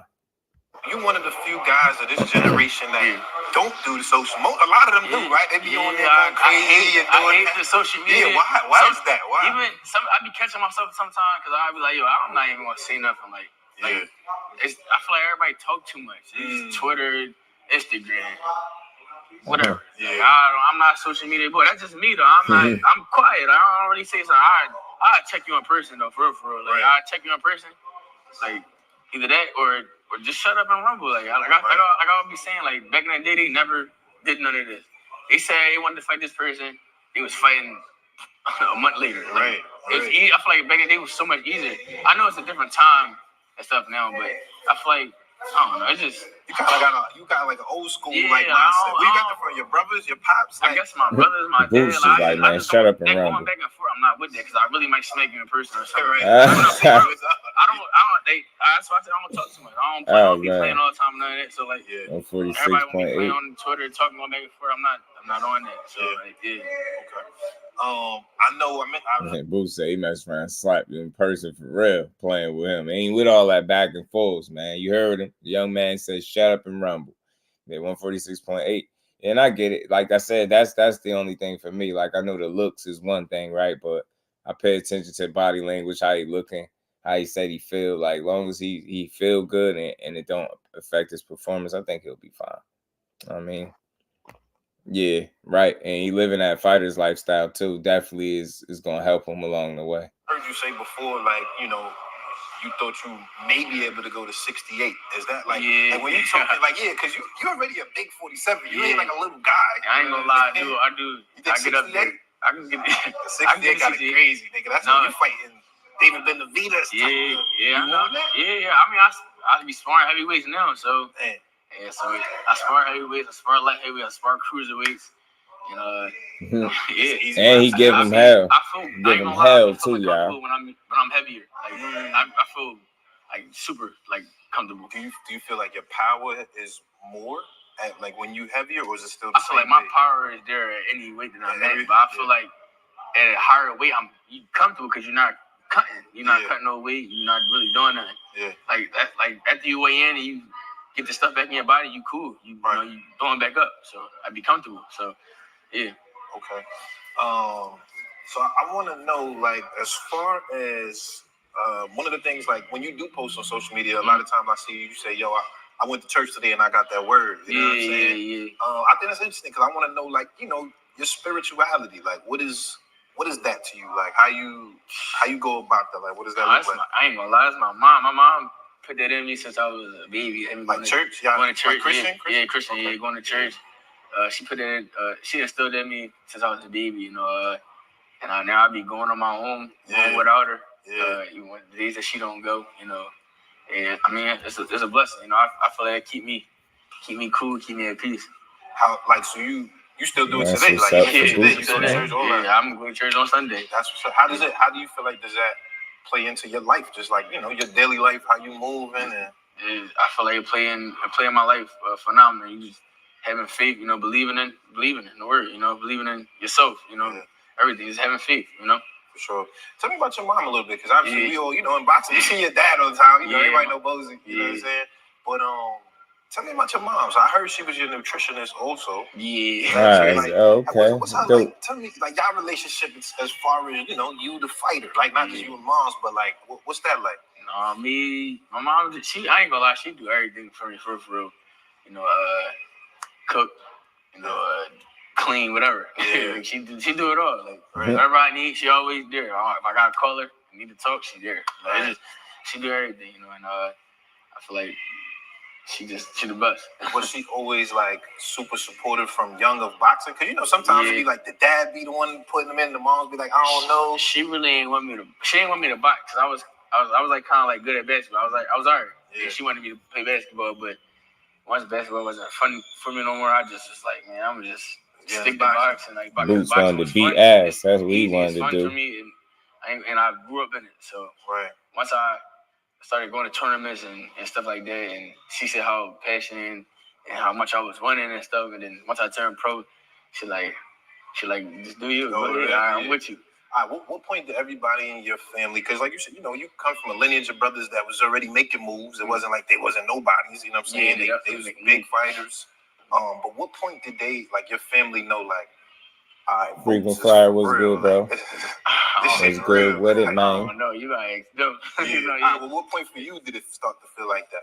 Like outside of your brothers being the guys that was the face of, you know, the Ennis crew and being boxers. What point for you did you feel like, nah, this real for me. Like, it's my time right now. I ain't gonna lie. I knew it was my time to turn professional for real. Yeah. I just wanted to turn pro. Once I turned pro, I knew I was going to, like, take off. You know, in the amateurs, I ain't really had no amateur style. Like, I never really threw a lot of punches. Yeah. My whole thing, I was beating everybody by either hurting them or knocking them out. Right. You know, and being sharp and accurate. I never threw the pity pack punches, and I always set down my punches and stuff like that. So I always had that pro style because I've been boxing pro since I was like 12, 13 years old, for real. So like, it was just some people just got them pro styles, man. Boots was just one of them. Crush was good with it, bro. And you going to the fight, man. Who else going to the fight tomorrow, man? Probably since I turned pro, like once I turned pro, I'm like, it's time. Like, no more the games. All right, so tell me about Boots the Boss, man. You got Boots Promotions now, nigga. This Boots is Promotions. different now. A little Ish under there. Yeah, you got Ish. I got Ish the Chef Muhammad. You know, he fighting July 13th. Okay, that's what it is, man. We gonna be in the building strong. Ennis, the Quiet Storm. Okay. Thompson. This is making his pro debut. Yeah. On the card, July 13th. You know, he gonna fight at 118, 122, and it felt good. You know, I just want help those guys get to the next level. You know, and show them the way. I know Ish the Chef. You gotta take me to Essie's day. I gotta go see what's going on over there. He was here. He had to leave. He was early. He had to leave. Yeah. But after the fight, he gonna open up though for sure. So yeah. All right. What made you want to really get into the CEO bag and start to put people on and like have your own promotion company? What was it in you that was like, all right, this is something that I want to do? What made me get into having my own promotion is just I know talent. Like I see talent like miles away, and I could pick him. So I knew Ish gonna be a world champion. I knew Dennis Thompson gonna be a champion. So I know how to pick him. You know, and there's other fighters that I'm going to try to grab. You know, once I get myself up there. So. Do you think it's hard for you to do both, being that you still an active boxer yourself, and it's not hard. It's not hard at all. I got a little help behind me too, so it's not hard though. You know, I feel like it's good that I'm learning both sides. You know, as a boxer and as a CEO. So. Yeah, I love that. Tell me about some of the other young guys you got coming in here, like Andy Cruz, training with your pops, man. How when you looking at these, the young guys kind of coming up, and you watching them, like, what do you see? Like, how do you kind of gauge them? It's crazy, I'm just glad that they're around. They helping pushing me too. Helping me get better too. So you spar Andy? Yeah, I spar Andy. I spar a lot of the little guys just to keep my eyes sharp. Yeah. What was that work like? Because Andy, he a little fast. Yeah, he got some awkward. skills. He awkward. Got the Cuban style. It's good. He helped me. I help him. We keep each other sharp. We got a lot of up and coming fighters in this gym. That's coming to take over. We got Andy. You got Christian Carter. Got Tyrese Smalls, you got Ish and DJ Denniston. Yeah. There's a lot of fighters in here. You got Hitman. Oh, thanks, my guy. Been good, bro. You got Shay, you got O'Shea, Jones. Everybody in here. You got a lot of work in here. So yeah. So how does it feel for you being that your dad, dope. Been training you since whatever, since you were a little kid. But as your profile grows, that comes with other people wanting attention and other people, him having his stable of training and stuff like that. How does that work for you in terms of like being able to still get the same amount of time that you had in that way? You know what I mean? Just because you got so many other fighters coming. I ain't gonna lie. I don't know. Like we work around each other. Like for real. Like I mean, and. Yeah, it don't really affect me at all. Speed, punch placement. When we come in here and train, 12 o'clock, we all getting work. Creativity. It's gonna be too much for Avenisa. And work doing. So everybody, my dad helping. My dad got my brother here, my other brother here to help. Got El here to help. Here's a quick hack on how to unsubscribe from all of your emails at once. It's called Enroll Me, and it allows you to see all. I think I'm gonna lean towards Benavidez. He's just too much of a. I think he's just too much of a bully for real. Yeah. Canelo kind of small. Yeah. Jonathan 9-7, my guy was good with it. Back in the middle, I can see a little decline. Like Oscar Valdez. Yeah, he do. It's a little stamina, just a little different. Yeah. You know what I'm saying? I don't think they're gonna fight though. You don't think so? Nah. Well, Canelo last fight, like, listen, man, Turkey come give me 200. Unless the Turkey. So I don't know. Yeah. Do you think Turkey could change your career? Because he just seemed like he throwing around money so much that niggas want to fight. Like, all right, if Turkey with it, then I'm with it. Do you feel like with him having you having his support that changes stuff for you? I definitely feel like it could for sure. Yeah, man. He giving it up. So hopefully that's the goal. Get them big fights. Nah, for sure. Lastly, man. Yes, sir. Tell me about get them big fights, boots. Since you Get into the money now, Boots. I seen the guarantee. I ain't gonna say it on the, you know what I Canelo mean? is short, but he's not small. Yeah, nah. That ain't true. Couple M's, that's what they saying. That ain't true. Boots say, I'm broke, baby. I'm broke. Yeah, ain't true. Not at all. No, I ain't. Just right now, just chilling. I ain't gonna lie. I'm just my next goal is to get a gym, like a bigger spot. Yeah. That's what's up. Yeah. Have you started to make financial investments and doing things like that? I heard you bought a crib not too long ago. Yeah, crib, buildings and like stuff like that. Yeah. Houses, just flipping them. Oh, you doing real estate and all that right now? Yep. Yeah, we on that. We on all that right now. That's dope, man. Like, you gotta keep the money coming in. Yeah, that's the goal. Yeah. That's what's up. All right, lastly, let me ask you this personal question, but let me know you don't have to answer. Go ahead. You know what I'm saying? You're a handsome brother, you know what I'm saying? You get into the money, you know what I mean? You know what that come with. That come with ladies. That come with fine joints all over. Like, his boots in the, like, you know, I got a girl, I'm occupying something, or I ain't even focused on that. Like, where your mind at when it comes to, like, women? Women? I'm locked in. I'm just... zone. Yeah, I'm zoned down like that. Good answer, Boots. You got a girl, anything like that? Good answer. I know you're practice. I'm not asking. Good answer, Boots.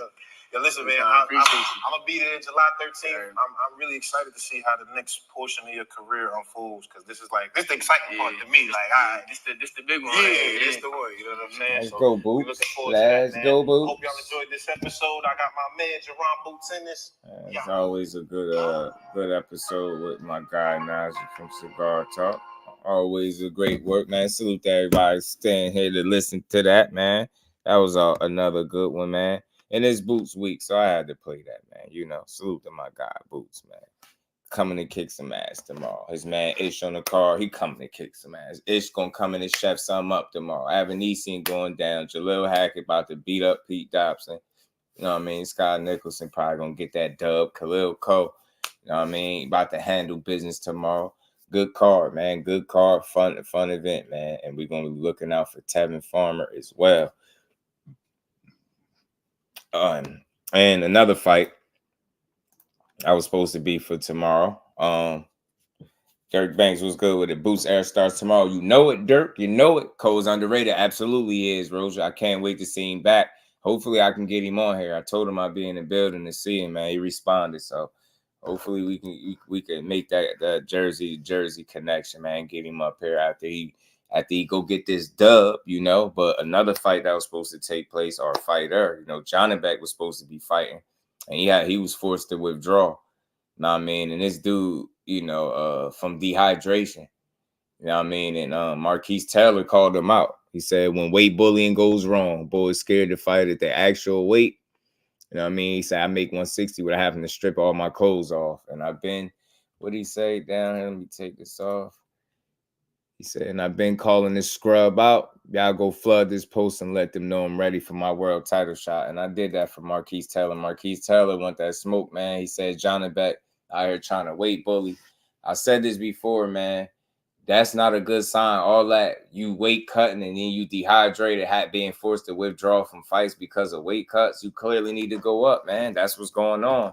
And it's not good. It's cool that we got different examples to draw from and pull from. And it's not just the same fighters. Like, this is crazy. That ain't good. That ain't no good, man. You know, dehydration, like, it had to be from your weight cut. What else could be causing that? You know what I mean? And y'all do so much to make these weights. And I just don't think it's worth it in the end, especially when it start costing you money and opportunities and bags. And shout out to Marquise Taylor, the O snatcher. And he on it, man. He said he'd be more than happy to step in. And I wish they would give him a shot because he deserve it, man. I guarantee you he'll give you your money's worth. He going to go out there and try to win. And I'm telling you, whoever it is, he going to give him hell. I mean, so hopefully he get his opportunity sooner than later because they can't avoid that guy forever, man. You know what I mean? At some point, they're going to have to give him an opportunity to fight. They're going to have to give him an opportunity to fight. Fight tomorrow too. See him, tell him I said, hey, let his hands go. Right, Rosie. Yeah, man. Yeah, I think we probably gonna pop. We probably gonna see him up in there for sure. Watch. You know what I'm saying? We be seeing a lot of people at these fights. These fighters be all over the place. Next pay-per-view attraction household name Boots Ennis. Let's go, man. That's what Eddie Hearn, man. We counting on you to get Boots over that hump where you need to be. So, yeah, man, that's the latest for Jonabek, y'all. He up out of there, had to withdraw. He was dehydrated and all that stuff. So, it is what it is. Seemed like that's another guy that needs to go up. Marquise Taylor called him out for it. Shout out to him because I know he'd be willing to fight him. And these dudes be trying to conveniently avoid and ignore Marquise Taylor because they know he a damn headache. Straight up and down, they don't be want to get a man the opportunity, man. So, he said he didn't want to get stripped. Oh, yeah, she took Danny Garcia and J-Rock, who have been doing real estate in Philly for years. Talk to them. Yeah, they've been doing their thing for sure. Hasman might just take over 160. He looked dangerous. Rose, I ain't gonna lie. He looked dangerous. That dude looked dangerous, man. He a beast. He a problem. He gonna be a problem for people. Eddie better. And he long, too, and he can fight. He tall, he rangy. He know how to use it, too. Eddie better get boots over that hump. Yeah, he fumbled boots with Shakur. It's a wrap. Yeah, man, he can't do both. And it looked like Shakur is very intrigued by the things that Eddie Hearn's been saying because he's been paying attention, reposting stuff. So, I mean, I even seen him put a post where he said Eddie with the yelling emoji. So it seemed like Eddie got his attention as of now, man. And look, matter of fact, speaking of that, we're going to get into the next part of this live, man, because that was, that first portion, that was to my guy, Boots, man. Go out there, do your thing. We're going to be in the building. Shout out to everybody that's coming. Shout out to my guy, D, for the win. Shout out to the JBT family. We're going to get into this, man. Eddie Hearn did a little interview with Fight Hub. The potential of signing Shakur. So let's get to this, man.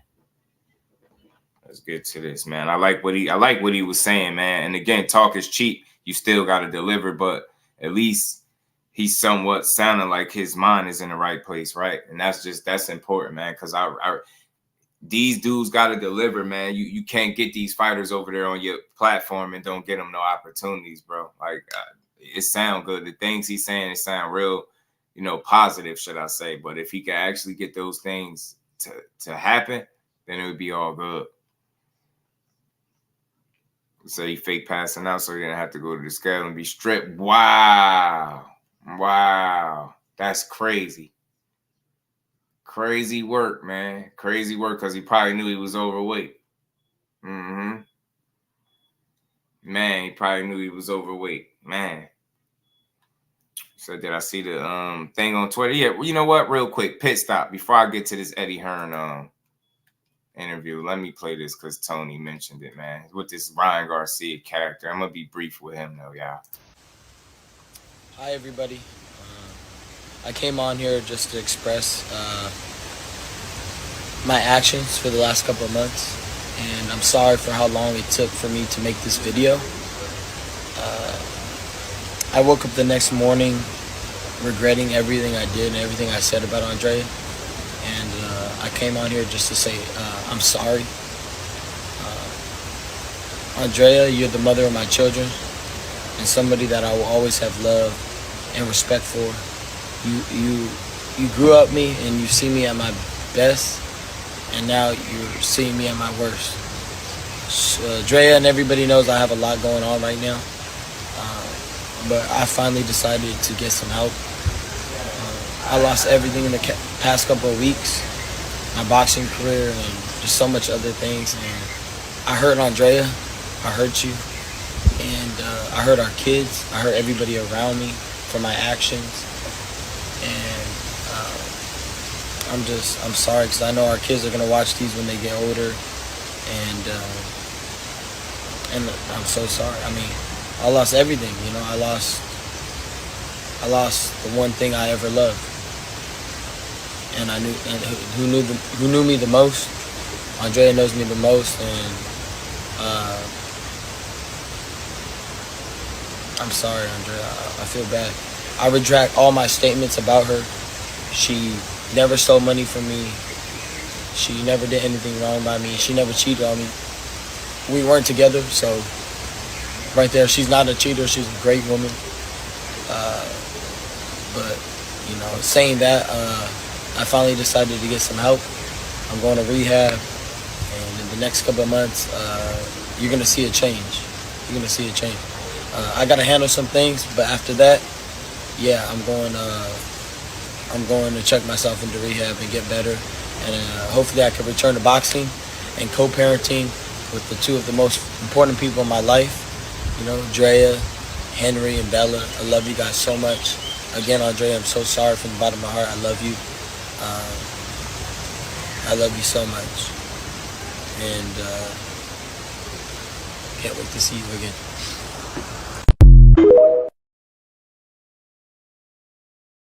No, he didn't. No, he didn't just try to sniffle at the end.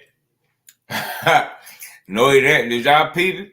Bro tried to sniffle at the end like he was sad. Look, I'm going to just call a spade, bro. Look, I ain't buying it. You ain't sorry. You just sorry you got caught up. You got up there. That apology don't seem sincere. I ain't even going to hold you. You very immature still. I'm just giving it straight. That's just my feel from it. All right, you sorry because people calling you out. You got a lot of other stuff you need to worry about. I'm not going to, like I said, I'm going to be brief with him. I ain't buying none of that apology stuff. He got a lot of other stuff he need to be apologizing for. He ain't touch on none of that. So I think at the end of the day, Ryan just need to go sit in the corner somewhere, go get his help. You know what I mean? And when you ready, then you return to boxing. I think the last place he need to be is in the boxing ring. Hopefully he go get whatever help he need. We're going to rehab. I think that'll do him some good, especially if he take it serious. He go do it for some months and go get himself together, and he'd be cool. Other than that, you know, I don't really care. You know what I'm saying? It is what it is with that dude. For so much. Yeah, man, this dude, yeah, he just. Nah, I don't think so, Teach. I mean, I hope he do. I hope he, you know, everybody got room for growth if you really want to make changes, but you just never know with him. He's very immature still. He got a long ways to go. So salute to him, prayers to him, but he need rehab, some more stuff, prayer, church. He need a lot. I mean, we came to overwhelming for him. That's possible too, because the timing of it, Crush, it came after where he's talking about this $30 million a night. Yeah, that money, man, just intensified, I think, the bad parts of him, right? I mean, it gave him more access, more freedom, more comfortability, and I think that wasn't necessarily good for him. I think he's done some good with his money in terms of trying to get back, help people and things like that. But he's disturbed the peace on a large scale, I think, with his most recent tirade and rants and disrespect. 704 Joe was good, family. So LaMarcus was good, my guy. You wonder if he was getting it past. Hell nah, Thrill Hill was good, family. He ain't getting no pass. And I don't believe it. That apology don't seem sincere. My thing is, man, doing that shit for the internet is weird. Call that girl, talk to her. Doing it over the internet is just for show. You a content creator at the end of the day. You probably gonna get some people to feel sorry for you. I'm not gonna be one of them. I think you need to go, you know, hold yourself accountable. Go serve your suspension. Go to rehab and build yourself back up, and then get back to it. Other than that, you know, whatever with Ryan, I'm good on him, and I ain't gonna kill y'all too much with speaking on him. But you know, it's boxing, and I just wanted to be brief. It came up. I see the apology. You see all the crazy stuff that he was doing. Getting into it with the female, that stuff I don't like talking about, but it is what it is. Hopefully go get some help, you know what I mean? But let's keep rocking, man. Let's keep rocking. Yeah, that acting was terrible. I'm sorry. And then he did a little sniffle at the end, bro. I'm like, nah, bro, nah. Not the sniffle at the end like you about to shed a tear. That's not gonna work. Buddy, hell no, they ain't gonna work, cuz. What they say? They ain't gonna work, cuz, but we're gonna play this. We're gonna get into this Creole the Traveler, my guy. What's good with it, family? We're going to get into this joint from Eddie Hearn that he did. Shout out fight. Saying, I think this is a banana skin for Terence Crawford. Favourite in the fight, but Madrimov, you know, and moving up to 154. How do you like the power? How do you like the size difference? You know, of course, like I said, you make Terence Crawford the favourite, but big banana skin August 3rd. Now, if Crawford is successful, Jaron is on record saying he wants that fight. What does he have to do as far as promotion-wise with, you know, selling out? Just perform. Like, promotion-wise, that's done. We take care of that, you know, like you'll see on Saturday.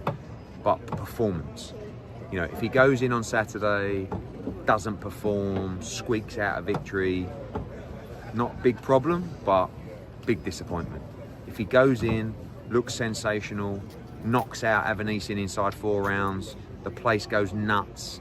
It's about momentum. Do you know what I mean? So look, for me, I think one of the best fights in boxing, one of the purest fights in boxing, is Crawford against Boots, right? But we want to take care of business at 147. Like, I feel like we need to unify. We need those tough tests. And having done a huge gate here on Saturday, I know that we can fill the whole place up against the likes of Barrios, against the likes of Stanionis, and that's what we've got to do before we move to 154. But you know, if Crawford is successful, for me that's a dream fight, not just as Boots' promoter, but for boxing. Has Crawford actually said that he wants that fight? I don't think so. No, I don't think he would want that fight. You know, he would probably say, what's in it for me, that fight? And the answer is hopefully a lot of money. Look, Crawford's a brilliant fighter. Like, I'm sure he's not afraid of it, and I'm sure he believes he beats Jaron Ennis. But also, Bomac, Crawford, they're also incredibly knowledgeable boxing people, and they know how good Ennis is. Right. Like, they know. I think that's the toughest fight out there for him. Right. You know, and one of them for sure. I don't think they'll be queuing up for it. But once the demand is there, and once, you know, someone like His Excellency says, I want to make that fight, I'm sure they'll take the fight. How much pressure are you, with the spectacular performance, how much pressure are you willing to put on Terence Crawford to make that fight? Well, nothing, because I think he gets beat on August 3rd. But we'll discuss it after August 3rd. If he manages to get by Israel Madrimov, then of course we're going to be chasing him down. I mean, you know, don't forget, Terence Crawford's first ever World Championship fight was on my show in Scotland. He beat Ricky Burns to become world lightweight champion. I remember that. So, and if he beats Madrimov, then Crawford would have dethroned another Matchroom world champion. So I won't stop till we get him, and I believe we can get him with Boots. The 147, kind of a weird spot right now. We're looking at Manny Pacquiao potentially facing Mario Barrios. What do you think of that fight? Yeah, I think that, you know, it's a very contentious subject. Like, you know, people moaning about Manny Pacquiao. I think Manny Pacquiao is still good enough to beat most fighters in the top 20 at 147 pounds. He's clearly not the fighter that he once was. You're not going to be at that age.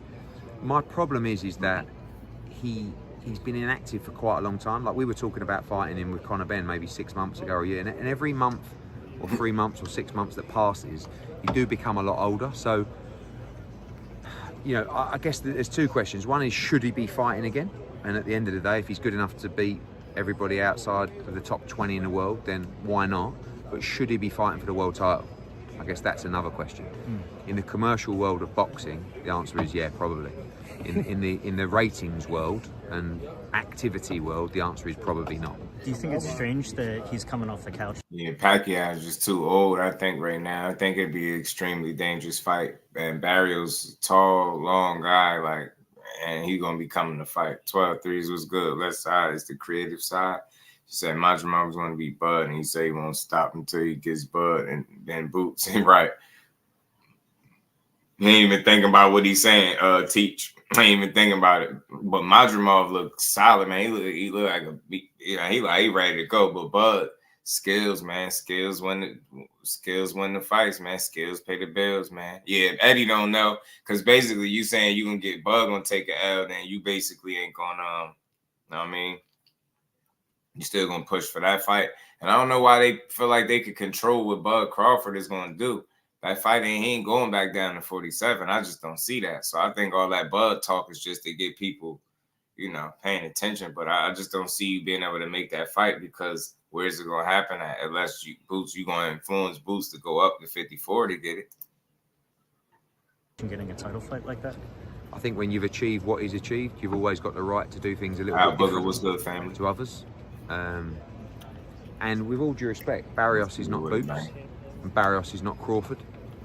You know, and that's why, you know, we pushed the Conor Benn fight. Conor Benn, like, his best win is against Algieri or Van Heerden. So actually Pacquiao is a step up, you know, and people were still complaining at me for mentioning that fight, like Conor Benn is Boots, you know, but he still hasn't had those wins yet. So, you know, I like to see great fighters just slowly fade out of the sport, but also at the same time, if they feel good, if they feel they can be competitive and there's a lot of money to be made, I also get it. People have been calling the.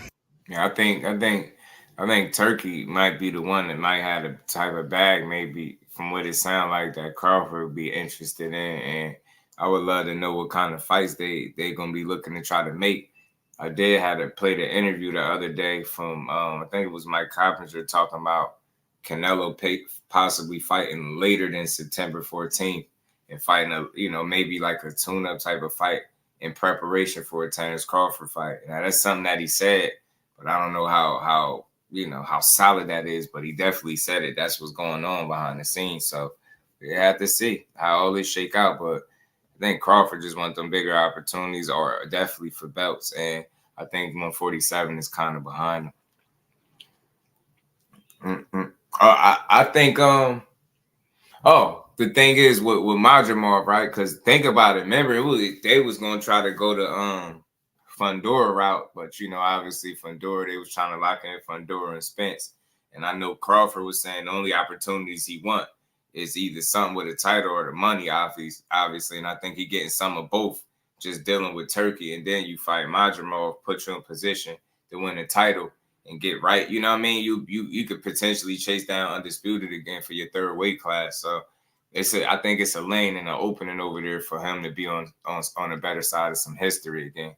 Who's one of my favorite boxers, to be honest. I don't know if he can be, but yeah, that's real because of the experience. But it'll be experience versus youth, athlete versus athlete. What's going to win over? Is it going to be the youth of Jaron Ennis, or is it going to be the experience and craftiness and versatility of a Bud Crawford? So I'm not for sure that anybody beats Crawford, but I feel like right off the bat, I think if there's anybody that can challenge Crawford the most from an athletic standpoint, from round to round, and push him and make him think, I think that's Boots Ennis is that guy in terms of like stylistically. The rest of these dudes, look, Boots about to beat Madrimov.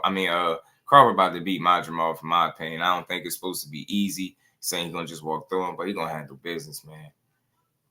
For the WBA and WBA. You right, Teach. Right. So he getting like a 2-for-1 too. So that fits the bill. Like if you're thinking in terms of money, everybody been saying Turkey giving out that bag. So he over there doing that. Then you getting a shot at a couple belts too. So it's like it put you right in the game, and what you need, another fight or two, and then you could be undisputed again if you can get it. So it's dope, man. It's dope. It's dope. Boots got that versatility thrill to keep up with him though. Now I mean Terrence is versatile, but that's what I was saying. Would it be the experience and versatility of Terrence Crawford, or would it be the youth and versatility and athleticism of a young Boots? You know what I'm saying? Because they do a lot of things, a lot alike, I think. You know what I mean? I think it'd be kind of like Buzz staring in the mirror to a certain degree, right? You know what I'm saying? And it'd be that kind of fight. And that's why I think it'll come down to the experience. And Bud, he's been on that level for a long time. So, you know what I mean? But like I said, Boots got every tool to push him. You know what I'm saying? So, yeah, man. J.A. Dixon, what's good, Jay? Still feel like Bud needs to be getting certain names to add to his legacy, because what does Madrimov wouldn't really do for him? Yeah, I think it puts him closer to possibly chasing Undisputed again, Jay, if that's what he want to do. Because, again, I just listened to what he said, right? Either big fights, lucrative fights, or title fights, and I think he getting a combination of the two with Madrimov. Maybe not the biggest name, right? But he in a new weight class, right? So who's really available? It wouldn't be an Earl Spence. Think about it. He going right after the champion. So in a sense, it makes sense to me, right? Get that champion, beat him, get the 2 belts. Now you can get to chase the other 2. You know what I mean? You right there in the driver's seat to be able to, be undisputed in your third weight class in 3 fights or so? 2-3 fights. So I like to see how it's all gonna play out. Well, let's get back to this Eddie Hearn. It ain't too much longer in this though. Undisputed 3 times. Oh yeah, what you talking about with Boots? We're going backwards with Boots. I get it, but I just think they both was done at 47. I didn't anticipate seeing Crawford fight again at 47 unless it would have been Earl in a rematch. I don't think he was gonna fight nobody else. Definitely didn't think he was gonna fight Boots at 47. Oh, ain't nothing wrong with that thrill. Shit, ain't nothing wrong with that at all, man. Boots got everything possible to test him. ETB was good with it, bro. How you feel? He got everything he need to push him. Shakur fighter audition for you. Are you in talks with Shakur Stevenson? He's coming on Saturday. I mean, listen, I can't. I mean, I've done a much better job than Top Rank in promoting him over the last 12 months. I don't even have a contract with him. because I answer questions from you guys, and I say the same thing all the time. I think he's a pound for pound great fighter. I think he's one of the best fighters in the sport. You know, he had a good crowd in Newark. He just drew the biggest audience on ESPN of 2024, and people still like to criticise. He's not Arturo Gatti. He's not going to go in there with his chin in the air and give you a war every time. But when he's in with elite opposition, you're going to see some of the best fights in boxing. For me, I think he should fight William Zepeda. I think that's a really good fight. Like, Zepeda is with the zone. He's all action, and you know, that's a fight that I would be talking to him about. But also, you know, do you really want to sign, this is not me, this is a question for him, a 5-fight deal when it may stop you from getting certain fights? Like, we're seeing a lot of promoters working together more now, particularly with Riyadh Season and his excellency. But, you know, I think Shakur is probably thinking to himself, I have to fight Tank. I have to fight Zepeda. I have to fight Lopez. I have to fight all these guys. And maybe our discussions are a 1 fight or a 2 fight or a 3 fight. I don't know. But I think he needs that fluidity to be able to move and make those fights, because that's when you're going to see the best of him. And every time he's in with a, whatever that bloke's name was, Havosian or whatever his name was, it's just not like, those guys can't beat him. They can't be competitive against him. Real quick, just to stop it right there. I said that all along.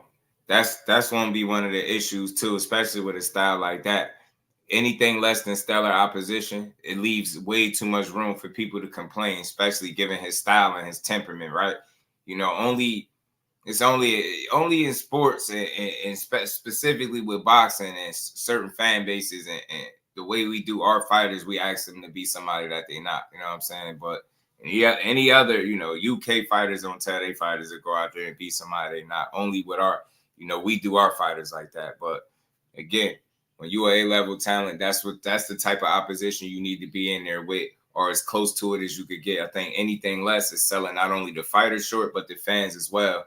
And that's just what it is. When you got guys that's not equal to another guy's skill level, like you got whatever, a C and an A-level guy in there together, and then on top of that, you find out that somewhere along in the fight that the C-level guy is no longer trying to win, what kind of action you think the fans really gonna get? You got to put hungry people in there. And somebody on Twitter, not one of the trolls, one of the respected people, said they posed that as a question, like, or a statement, making a statement saying, nah, it's the matchmakers as well. They know damn well what fights should be made, and you know what styles make sense being put in a ring together. And what I'm saying is, when you do that, when you don't do that, you leave too much room for a dull ass fight or something for people to complain about. But when you put a top level guy in there with top level guy, got people invested in there, and you got two guys that's actually trying to win. Not when, and I don't care what nobody say, man. Look, you can train your ass off, work as hard as you want, have all the confidence you in the world that you want. But at some point, you got to be real with yourself, and you recognize real. Some of these dudes probably going into these fights more than likely knowing that they're expected to lose. And then at some point, they start fighting like it. You get what I'm saying? So again, stop putting A-level talent in there with C-level talent, expecting an A+ result. I'm going to say it again. Stop putting A-level talent in the ring with C-level talent and expecting an A++ result. It's not going to happen. You get what I'm saying? Sometimes you put 2 A+ talents in there and you still might not get that result, let alone anything less than that in the temperament. And then we talk about styles, and a guy that might at some point in the ring mentally concede that he know he gonna lose. Like, nah, you don't. This is what's happening. So you putting people in there with these, you know, subpar or run-of-the-mill guys, especially when we talk about Shakur, it's not gonna be a good look, bro. Put him in there with people that he's supposed to be fighting. That's what I really learned. That was my biggest takeaway from Saturday. Put him in there. You can't all that run-of-the-mill shit. I said this before. Ain't no run-of-the-mill fighters beating him. Why is he in there with any of them at this point? Why? Anything less is a waste of time for him, for us, everybody. Top-level talent need to be in the ring with top-level talent, man. And then we can ask for the results. Then we can look forward to an A+ result. Know what I mean? Put the right talent together. Put the right matches together. Make the fights that people been asking for I don't know how long at this point. Block is hot in the Middle East. Yeah, I wonder how long. I always question that, Creole. What's the longevity of them? You know what I'm saying? What's the longevity? Yeah, man. You get what I'm saying? He is saying all the right stuff right now. We want to see him put some action behind it too, bro. For sure. And like it's almost like he looked bored in there on Saturday. I mean, he was going forward. because everybody wants him to go forward. So he was making a few mistakes. Never won nearly every round. Like he's that good. He's really, really good. And against a Zepeda, you'll probably see a different type of performance. If Shakur Stevenson signs with Matchroom Boxing, let's say a 3-fight deal, ideally, what would be the 3 fights that you would get? William Zepeda, maybe a move to 140 to fight a Liam Paro, That's YSM. or another champion at 140. And then look. My guy was good with Ashley's corner. Was good, cuz. How you feeling? Seems like a great time to show some versatility and flash of greatness to me, but I definitely get it. Yeah, it is. It is an opportunity. You're right. To do no argument there, Jack. No argument there. Deal. You've seen DAZN, airing Munguia against Canelo Alvarez. Definitely you've seen DAZN airing all the Riyadh season events as well. So there's no reason why we can't go to Amazon and Al Heyman and say, do you want to do Shakur against Tank? And by the way, maybe you have something in our contract that says we don't even have to be involved in that fight, because I don't want Shakur to not get those fights and those opportunities just because of some kind of promotional dispute or ego. But people are working together more now. It really will come down to Tank and PBC if they want the Shakur Stevenson fight, because that is a very, very, very risky fight for Tank, and he has to come through Lomachenko first. But you're seeing promotional companies work with each other, so I don't see that as a problem. You recorded saying that. See, and again, that's why I played this, because he's saying a lot of the right things. Matter of fact, he's saying all of the right things.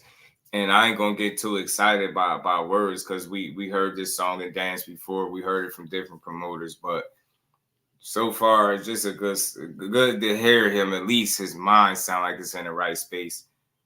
That I like that he pointed out that 5-fight deal thing, and I just think that was the reason for him not accepting that, because I think that's longer term than what he want. And all along, people have been saying it's these long-term deals that's going to stop you from getting these fights. So you hear Eddie Hearn saying maybe our talks would be a 1-fight, a 2-fight, even maybe a 3-fight deal. And you heard, I think it was YSM that asked him, like, potential 3-fight plan. He laid out, William Zepeda, who we know is probably not going to happen now, because Oscar De La Hoya talking out his ass, talking about he got to sign the Golden Boy to get his Zepeda fight. Oscar De La Hoya get on my damn nerves, man. I'm tired of him anyway. But you heard him say William Zepeda. You heard him say even a fight at 140 with Liam Paro, and even a Tank fight. Those 3 fights sound beautiful to make. I mean, sound great, but you still got to put some action behind that stuff. It's too much like right, and I want to see him at least be able to make the one good fight, and then I could believe that you're gonna get the ball rolling in the right direction. But right now, it's just talk. It's positive talk, but it's just talk, and it can't be looked at as too much more than that until you put some action behind it. You know what I mean? You're gonna have to show me something. I mean, Casanova was good with it, but in Boot's fight, if he really won, I hope so. Todd was good with Ken, not ready for trying. Nah. He's supposed to be saying the right stuff. That's why I ain't killing him. I gave him some credit for saying he's saying the right stuff, but I hope he put the work behind it. Jorge Fans was good with it, family. How you feeling, bro? Hey, used car salesman. Talking fights he can't really make. Yeah, man. The idea is in the right space, but I'm just tired of the games these promoters be playing, man. And Eddie Hearn, like I said, eyes is on him because people is looking to see what he gonna do with Boots, how he gonna move Boots. Like you making a pitch for Shakur, you talking about him coming to the fight.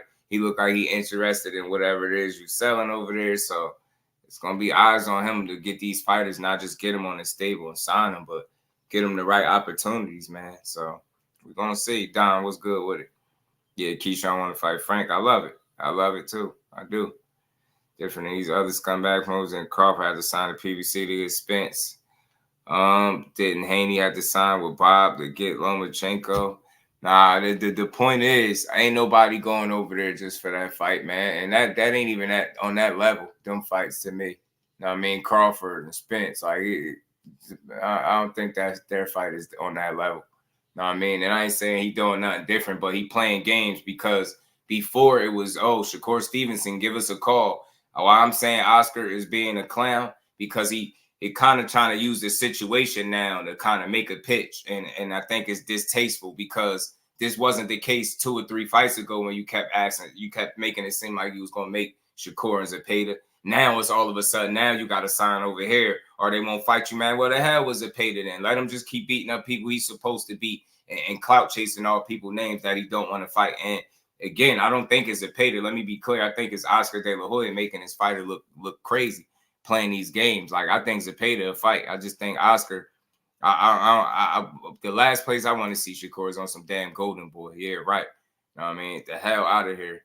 You know what I mean? Even Eddie Hearn suggested like a co-promotion so it wouldn't even mess up the fight. Like, he's saying the right stuff, but Oscar is a damn idiot, bro. Like, is an idiot. Here, look at this dude. Had a meeting with Shakur Stevenson representatives, and Williams Zepeda will only fight him if he is signed to Golden Boy. Why would he put it on a fighter? What difference do Williams Zepeda care where Shakur is signed? How dare he put it on the fighter, bro? This man put it on the fighter, bro. He really legit just put it on the fighter. He said the fighter, Williams Zepeda will only fight you if you sign to the Golden Boy, yo. That sounds like a promoter talking. Man, he been making Zepeda look funny for the longest to me, because he been calling Shakur name for like the last 3 fights. And now this is the latest BS that he's done to me, man. He goofy, man. He goofy. Salute to my guy, BJ. BJ33, man, the Cash App, man, always supporting the grind. Much love. And we ain't never got a box again. Well, right. well. I already been getting these, but now it's time for you to get your just do. Appreciate you, bro. So yeah, man, I just ain't feeling it, man. I think he been playing a little bit too many games for me, man. Oscar moving like he should. Like, for real, like, you know what I mean? He in between promotions. Know what I mean? Promotional companies, know what I mean? But it don't seem like he got Shakur interest the way Eddie do. Eddie seemed like he's taking an interest to to what he's saying. Salute to my bro Adrian Molina in the Cash App. Say, hope all is well. Blessings to our boxing family. Much love, Adrian, man. All is well on my end, bro. Can't complain. We're gonna be at these fights tomorrow. We're gonna enjoy boots put on the show. And we ain't never got a box again. Well. I already been getting these, but now it's time for you to get your just do. Man, much love to you, bro. What's good, Adrian? How you feeling? He has the potential of having a tank. Was the pay to fight next year? This dude is a fool to me, man. Like, I just don't like it, man. Let me play the rest of this. I'm gonna take this off. We're gonna get back to Oscar, man. Well, matter of fact, he pretty much got to the part where I wanted him to talk about anyway. So, you know what? I don't even need to hear no more of him, man. At the end of the day, man, like I said, Oscar, man, think he using his opportunity to play more games. And again, since when have you ever heard a fighter say, well, he got to be over here for me to fight him? Why would he care about that? He's the fighter. He fight. He don't care. Like, I find it hard to believe that Williams Zepeda cared what network the fighter he's fighting is on. Like, I can't see that being the conversation. Why in the hell would he care? You get what I'm saying? This dude ain't the champion and none of that. So you telling me the champion got to go sign to Oscar De La Hoya? Well, man, get the hell out of here, man. Yeah, man, hell no. You and Ryan ain't even good. Why the hell would Shakur go over there and play with you? Man, this dude is something different, man. Philly in the building. What's good with it, Adrian? Appreciate you, fam. One choice sign with PVC for tank fight. I don't know why. I don't know, man. I'm never gonna see that. Like, I'm never gonna look at that move the way y'all do. Is Loma signing the PVC, or is he still over there on Top Rank? I'm just curious. I want to know if Loma's signing the PVC. Cause last time I heard he was still on Top Rank, and he more than likely a lifer. I doubt if Loma goes anywhere, ever. So I don't know. I don't think that's his only choice. I don't think so. Man, we're tired. He a lot. I was high on him, said he don't want to fight Keyshawn. What's up with that? Yeah, he should. He should want to see it, right? That's what I said, Adrian. 3-6, 4-6, he gone. 3-6, 4-6, he out of there. And the Leonard Promotions, whatever deal it is, will be co-promotion deal. Yeah. Yeah, man. I just don't see. I don't see him being over there with Oscar. I tell you that though. I don't see that. What the hell is this doing, man? Come on, bro. Yeah, I don't see him being over there with Oscar. I tell you that. And I don't want to see that either. Playing games, man. Talking about come over here. You know, but man, get your ass on. You need to sign with PPC, especially if they're not publicly or actively trying to sign them. That, you get what I'm saying, bro? Think about it, man. People, I know it sounds like that's the answer, but I just don't think that's the answer for everybody. Like PBC is not the fix to every problem. Like and again, Loma, I didn't hear Loma signing over to PBC. I didn't hear that. That's something that I'm not familiar with or something I'm unaware of. That's why I just think that's something people say. If he don't go over here and sign to the PBC, then he doesn't want this fight. I ain't trying to hear that shit. We playing politics games for him. We playing these politics games for him. You get what I'm saying? I ain't trying to hear none of that stuff. Last time I checked, Lomas over there on top rank. And that fight about to be made. And then on top of that, look, Bob went and did a little interview with this fight ATW. And he already said they looking to make this Tank and Lomachenko fight. Targeted in Las Vegas or the MGM Grand or T-Mobile. So Lomas on over there on top rank, man. On PBC, you're going to guarantee.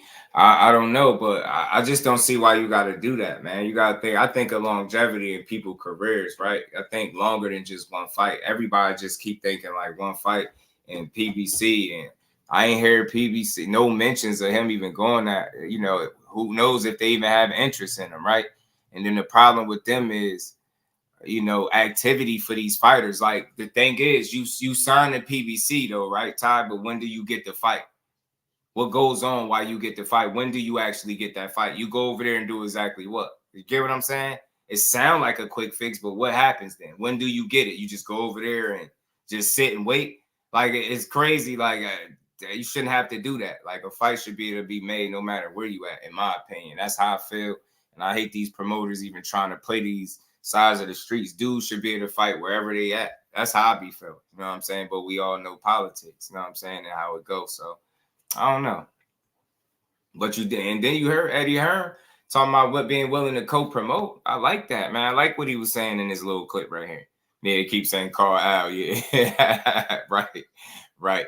And right now, you don't hear Al nowhere. You hear Bob Arum talking about the Loma fight. Again, you hear Bob Arum talking about Tank and Loma. And I know damn Al, they be saying that, but it's Bob Arum, the one that's making the public quotes. Not really hearing nobody else say nothing. It's him. That's the crazy part. You know what I'm saying? But we'll see, man. I just don't know. I don't know. D for the win. My God, what's good with it, bro? How you feeling? Said Loma going in the backwood. Yeah, I believe. I agree. Yeah, me too. Tom with you though. Eddie want a piece of that pie. You know he do, making a pitch. He said all the right stuff, cuz we got it. I hear him, but I also gotta, I got an eyebrow raised at the same time, because he sold too much. That just sounded too good. He said all the right stuff, man. He's named 3 great fights. You know what I mean? Even the last one, he's like, man, we could co-promote, man. I'm willing to do whatever, basically. So this fight can get made. Sound good. Sound real good, Eddie. Selling that snake oil. We're going to find out if Eddie's selling that snake oil for sure. We're going to find out real soon, y'all, if he's selling that snake oil. Damn sure is, cuz he probably selling us that snake oil, man. You know how Eddie do. Fast Eddie. Got Boots, Devin, and you know what I mean? Then he trying to get Core over there talking about he's coming to the fight. Yeah, he coming to the fight. Or is you gonna take care of him, man? You know what I'm saying? Are you gonna be able to get him the fights that he need? Because he said, like I said, man, saying this stuff is one thing, but actually doing it is another. And that's what I really want to see, if he's able to pull it off.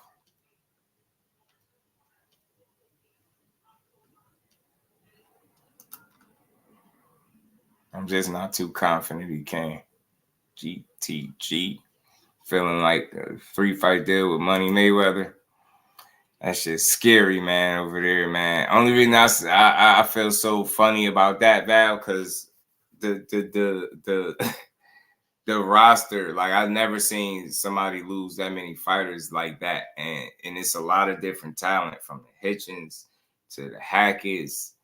Jahan Ingram had issues. Like, he just got so much talent, even all the way from Tank. It's like Shakur goes there. I don't know, man. I don't even know how to envision it. I mean, but it seemed like Eddie might have his attention right now.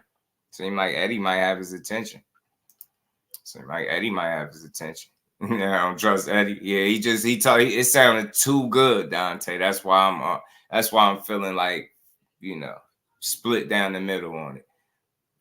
One side of me wants to be optimistic. The other side is like, he said too much. It's too much, like, right.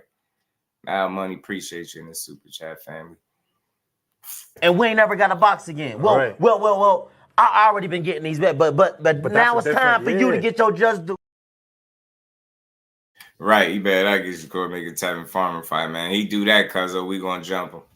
Hey, Cuzzo, he do that, we gonna jump his ass. He do that, we jumping him. Cause I'm gonna tell him you ain't said nothing about no damn Tevin Farmer with them 3 fights. We jumping him, man. We gonna jump him, bro. I forgot PBC was in ESPN. Got money off everybody, yeah. You come telling Eddie, I need you out in the streets the same way you out here. Yeah, for sure. Hold on, man. It was a little bit more that he did say. Hold on. Give me a second, child. Let me see something. I almost forgot I still had this in. Hold on. He did, because he spoke about some money stuff too. I forgot. And you know what? He spoke about some money. Let me see something real quick. I think I still got this in my. He said something else, man, because, hold on, did I delete it? Probably did. No, God, still. To be done on Shakur Stevenson. Tank and PBC if they want the Shakur Stevenson fight, because that is a very, very, very risky Appreciate you, Adrian. Salute to you, bro. For Tank. And he has to come through Lomachenko first. But you're seeing promotional companies work with each other, so I don't see that as a problem. You were quoted saying that you're not going to pay him what Bob paying. Are you still standing on that? No, I said that to Bob. Okay. Bob said to me something like about Shakur. I went, I'll tell you what, Bob, I'm not paying him what you're paying. And it was a tongue-in-cheek comment. And I'll have to pay him what Bob paid. I mean, he's not going to come. He knows I'm a better promoter. He knows it's better for his career, but he's not going to take less money. But he needs to buy into the plan, right? Because there's a lot of work to be done on Shakur Stevenson. At the moment, it's Shakur against the world. He's fighting all his battles on his own on Twitter. He's putting out all the fires, and the reality is that's draining. That's painful. That's difficult. It's not a good look and a good plan. So he needs a promotional machine behind him, not just me, but a company, because Top Rank gave up on him a year ago. So, he needs to calm on social media, get me doing the talking for him, get the promotional machine working while he's sleeping, get in the gym, and go and beat these guys. There's still publicity, so that's a good. Yeah, no, listen. And look, he's saying all the right stuff, but key word, remember, he's saying how he did tell Bob, I ain't paying him what you paid him. But then you also heard him say, man, well, but I'm going to have to. He's like, he ain't going to take less money, but he got to buy into the plan at the same time. So it's an interesting comment how he kind of double dutched on that a little bit. Like, it sound like you know that he going to understand his worth. So you're going to have to give him an incentive to want to come there. Don't just talk this whole trust the process type of mentality. Like, fighters ain't trying to necessarily hear that shit, bro. So all that trust the process shit that you talking at, you got to buy into the plan. That's all that means. So at the end of the day, man, had that money right. Eddie, had that money right, Eddie. We not trying all that. Buy into the plan. Last time it was pledge your loyalty. Now it's buy into the plan. He got these little, these little quotes and sayings that he be liking to throw out there, little slick talking ass out. He said everything right, bro. But look, I gotta admit, from what I'm gauging, it look like he got the ear and eye of Shakur Stevenson right now, and he talking the right stuff. You know what I mean? Yeah, it's slick. Some of them, man, he is, bro. You know it. Fast Eddie out here selling Tricawks for the low. Man, you crazy. Yeah, he peeped it, teach. You know what I mean? Put Shakur tough fights. That's what I'm saying. That's what he need, though. Other A-level talent. Ernie was good with it, fam. And they be UK fights, though. And I don't think who out there that want to, who's over there that we want to see him fight. That's the problem if you go to Eddie Hearn. Like, what fights can he get? Can he get you? Can he get you the fights that you want? That's really what it boiled down to. Can he get you the fights that you want? And it just I'm torn on that. I'm like 50-50 on it. I don't know. I think Eddie has a protection program. Shit, not for him. He gonna have to put him in there, man. Pricing fighters out. That's his problem. Did that with Chad versus Tank. That's what I'm skeptical of, Jay. Just he say all this stuff and then don't deliver on nothing. That's gonna be wild. Kind of how he did with Andre. That fighter in the world right now. As of today. See, the thing is with Tank, who I think is a brilliant fighter, right? So exciting, very heavy-handed. He loses a lot of rounds, right? He lost rounds against Frank Martin. He lost rounds against Ryan Garcia. He lost rounds against Pitbull Cruz. And these are all guys that aren't on the same level as Lomachenko and Shakur Stevenson. So he has to put a dent in these people, otherwise he'll get beat. But he does put a dent in them. He punches really hard, and Tank's not just a puncher. He's got a good boxing IQ as well. I just don't think he's technically, or the IQ is as good as Lomachenko or as good as Shakur Stevenson. But can he put a dent in them?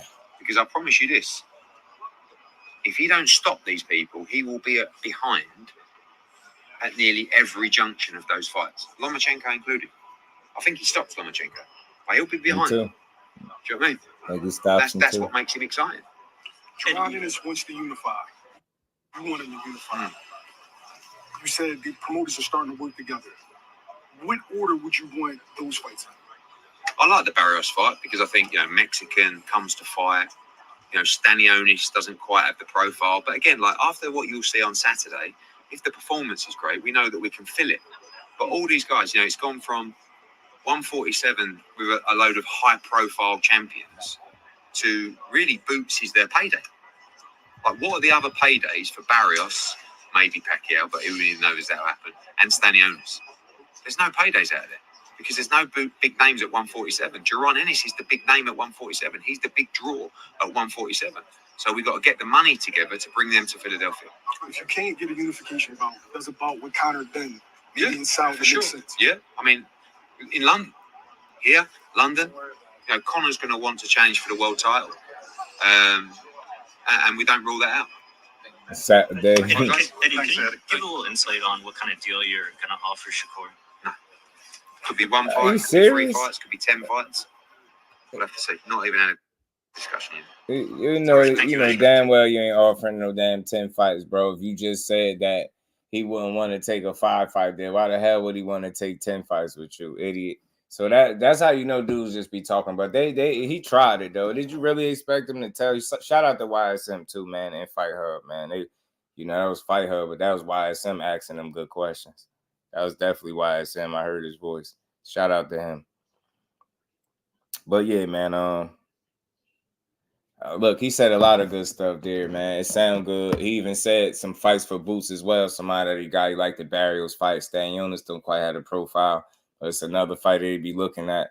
That's the key right there. Can you get Boots the fights that he need to move his profile forward, to grow his profile, to be this household name, this big draw that you looking to sell everybody that he is? And I don't got no doubt that I think they did numbers already at this for this event, man. I think this is the first time they said it's been a fight at Wells Fargo, so I think that's dope, man. It's gonna be a good showing for Boots, man. Good opportunity for him to go out there, showcase his talent, grab some more fans, and try to get to that next level in his boxing game. Is good at figuring guys out. Yeah, he is, but shit, man.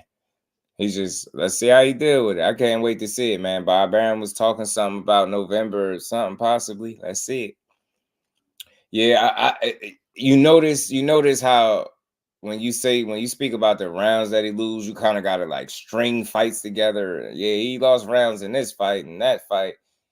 That shit is normal. Losing rounds is normal. Like everybody's not going in there not losing rounds. Like, so when they say it that way, a lot of rounds, it sound a little bit extra. Like, he lose rounds for sure. Like, there's no denying that. But the way they make it sound, they put a little extra on it. They do. You know what I mean? But again, it's okay if you lose rounds if you ain't losing the fight. You know what I mean? That's just me being real as a boxing fan. Losing rounds is one thing. Losing the fight is another. So that's the most important thing. You know what I mean? He don't lose the fights. You know what I mean? Losing rounds is, that's regular. I mean, now you got some people that's able to go in there and not really lose rounds like that. But, you know, those type of people ain't appreciated. So, you know what I mean? Got me and my girl tickets at the Fargo for a great price, too. Salute to you and the wife, man. Salute to you, Ty. Who's doing the Wells Fargo Center is a big deal. Yeah, I think the first fight there, like they said. And I think the pre-sale, when they had pre-sale tickets, that it sold out. Forget, but I think that they did well, if I'm not mistaken. That fight did well. It did well with Boots, man. But I like that 1 to 2 to 3 fight situation that Eddie Hearn is talking about, man. Let's see if he can deliver on any of that. Let's see what kind of conversation maybe he and Shakur is able to have and work something out. Because like I said, all politics and BS aside, the 3 fights that he did lay out is very interesting, to say the least, man. They all would be good fights, but you know, again, he got to put action to it. You know what I'm saying? Because we've heard this stuff before. You know what I mean? We've seen it with Demetrius Andrade and nothing. You know what I mean? So we'll see. We'll see. Bob up the ante, the 5 fights, 25 million. That's what you need to do. Up that ante. I think the problem, Val, is the number of fights. Maybe. You know what I mean? The number of fights. Maybe. Because it sound 5 fights just sound like long term almost, right? 3 sound more manageable, right? You know what I mean? 2, 3 fight deals, like shit like that. I feel like once you kind of establish yourself as a talent and you decide to like possibly go somewhere else, I feel like you shouldn't have to lock back in long term like that. You should be able to, you know what I mean? 2 to 3 fight deals and see what these guys are able to do for you instead of giving them 5 potential fights to string shit along. Like the shit that Bob Arum is doing is bogus. Yeah, sign back and I can get you the Loma fight. You should have been had that man in Loma fight. Like that shit is just terrible, man. What you go and do before you set up on the tank fight? If you go Eddie can get him that 140 WBC shot vacant at 135. We got a big 135 fight. It's possible, bro. Depends on the pacing of the 5 fights. Yeah, that too. I just feel like it's just long. It's longer than what it seems like him as a fighter is wanting to do right now. That's what it sounds like. Seem like because it's not the money. Like you said, that ain't no chump change. That money is good, but I think again that the amount of fights might seem like that's the issue or a concern. You know what I mean? And then again, he said something no more long term stuff. So Brandon House was good with it, fam. Said Eddie got a plan trying to feed Shakur Andy Cruz for that strap. Shit, good luck with that. Good luck with that. That definitely might backfire. I don't think Shakur could be fed to no Andy Cruz. Not right now. That dude just ain't proved nearly enough for me to feel like he'd be Shakur. But, you know, that's just me. I don't know. But nice try. You could try it. Biannual equates to 2.5 years. Yeah, if they can keep it consistent and on pace, right? Consistent and on pace for sure, barring no injuries and stuff, you can get it done. But I just guess the whole and that, again, if everything go right, you know what I'm saying, with no hiccups, no, you know, everything just goes off without a hitch type deal. And I don't know, 5 fights just seem like a long enough time to start playing games. I mean, especially if you start having issues getting the exact fights that you want within that 5 fight deal, it's crazy. 3-4 years, it could, depending on how it's been. Like Ann said, the pace of these fights taking place. I mean, I'm for this calling Shakur sooner than later. Who knows, man? To me, he looked healthy on the scale. He don't look like he's struggling to make the weight. It don't seem like it's some type of issue there yet. So I think he's fine for a little bit. I think he's fine for a year or 2. You know what I mean? That was the rankings. Oscar got to pay to sit at number 1. And these dudes, yeah, that's what I'm saying. Hell yeah, Cruz got to beat Keyshawn first. 3 fights should be a good measure, depending on the detail. That's what I'm thinking, Jay. It just seemed like the ideal number at this point. You know what I'm saying? And again, that's what I'm thinking. Like that long-term stuff just puts you in positions to possibly not get fights made. And that's, again, you heard what Eddie Hearn was saying too. So that's how I know he can't possibly be offering no damn 10 fights or nothing crazy like what he just suggested. Because, dude, if he don't want to take 5, why would he want to take 10? I mean, like, dude, what are you talking? Unless the money gonna be ridiculous, and I doubt that. Dre Smith, what's good with it, fam? How you feeling? What's good with it, bro? 619 Cali Factor in the building. What's good, fam? Only concern with Shakur physically is the health of his hands. And man, yeah, that's something to think about too, Ant. As he went on record, he said he got them brittle hands, man. He got them brittle ass hands. I don't know. It's gonna be tough, man. He gonna have to do something. Only thing I could suggest is what I seen Floyd do when he had that issue, man. Wrapping your hands a certain way, doing them little hand exercise, massages, ice in the hands, all that stuff. You're gonna have to, I think, pay a lot of attention to his hands moving forward. That's what I think. I'm saying the UK bombs, I can't look at it, bro, all the time. Oh, they did, man. He better not try to send my boy on a European tour. You think about Hackett with the low key, Frank Marr weight in the face. Yeah, it's almost time to move up. So just a hard weight cut. That remains to be seen, Jay. You right on point. Cause my guy Remo sent me a picture of his face. I did think he did look. It's hard to say he looked worse than Frank Marr, or right on par with it, because you could see, like, you know, the ridges almost like in the eyebrows on the forehead. You could see like the cheekbones and, like, you know. Seen a lot. Like, it looks shaky. Yeah. He said he hurt both of them too. Ant said he hurt them both. And Najee from Cigar Talk was saying that when he interviewed him, he said that's why he dapped him and shake his hand. He said his hands were still swollen. And if you look at the interview when they was doing it, how he had his hands like open, you could see like they look a little puffy. You could see it. So that could be an issue moving forward. You know what I'm saying? Could be an issue moving forward for him. It's just something that I hope he can get in front of. You know what I'm saying? Got $100 bet with my homie. The Tank stops at KO's Loma, but he thinks Loma goes the distance. Yeah, I think Tank punches him out the ring somewhere. Khalil was looking a tad bit drawn in. Right. And a little reaction. He was a little slow on that slap too, and because he grabbed dude by his neck. But dude, you know, Pete Dobson got a nice little slap in. I ain't gonna lie. He damn sure got a nice little slap in.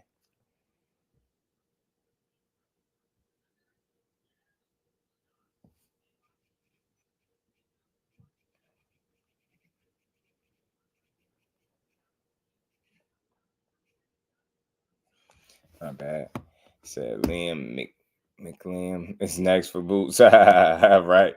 He's saying the right names there. The Barrioses, the Stanionis. That's what you want to hear him say, right? Like, do that type of stuff.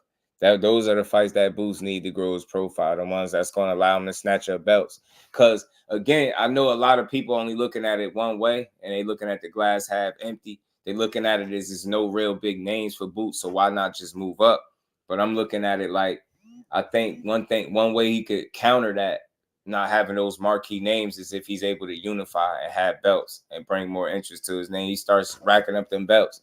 People going to open their eyes more and pay attention, man. So I just hope he's able to chase them other belts, man. She was doing the Leo Santa Cruz. You know, Leo got, yeah. Right. That little, trying to shake the hand out. Yeah, I know that. I know what you're talking about, Ant. Said Tank is retiring. Yeah, he might send Loma into his retirement for sure. That might be the fight to do it. That definitely might be the fight to do it. Because and not just that. If you see what Loma said that after he beat Kambosos, he pretty much said the reason he did it because his dad said, "Let's go for a title again. Like, let's do it one more time." Because their last fight was so close, he felt like they still had more left. So he said he did that for his dad. I wonder how much, like, it's still in him. Like, do he really still want to do this? Because it seemed like Loma might be ready to give it up. That's why I say this Tank fight got to be a farewell joint. Man, Kambosos for your dad, you're definitely not going in the ring to win against Tank. It's like, I don't think that, right? But because you see the way he performed, right? It's one thing to go do something for somebody, but the way he performed lets you know if he in there, he in there to fight, right? So I don't think he's going to lay down at all. And he could provide some different looks. Excuse me, y'all, that Tank maybe haven't seen up until this point, which will lead to an intriguing matchup. You know, Tank like to download data, not necessarily the fastest starter. You know, Loma would try to work in them early rounds and maybe still early rounds, what makes the fight entertaining. Like, it's a damn good fight, good matchup. See if Loma keep his hands in his pocket because he in there with somebody with power like he did with Tio.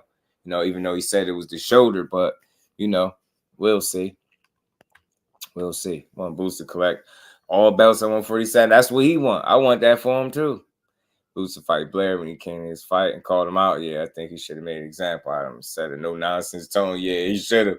But he said the thing was off camera, Blair was like on some, you know, just trying to promote stuff, man. He was doing that for the cameras. Like they had called him out for that. But I feel you, Jay. I wouldn't mind seeing him piece him because he talking about people scared of him in Philly. So I wouldn't mind seeing Boots put hands, belt the ass on him. Salute to the Queen, Miss Joe. I appreciate you as always, man. Much love. Norman Jr. route seems the quicker belt to grab unless Barrios deal goes to Turk, just like Frank Sanchez did.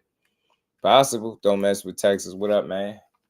He said Eddie Hearn, a snake in a suit. Yeah, a lot of people say that, man. I know, man. Look, I can't overpraise him. All I can say is he's saying the right stuff.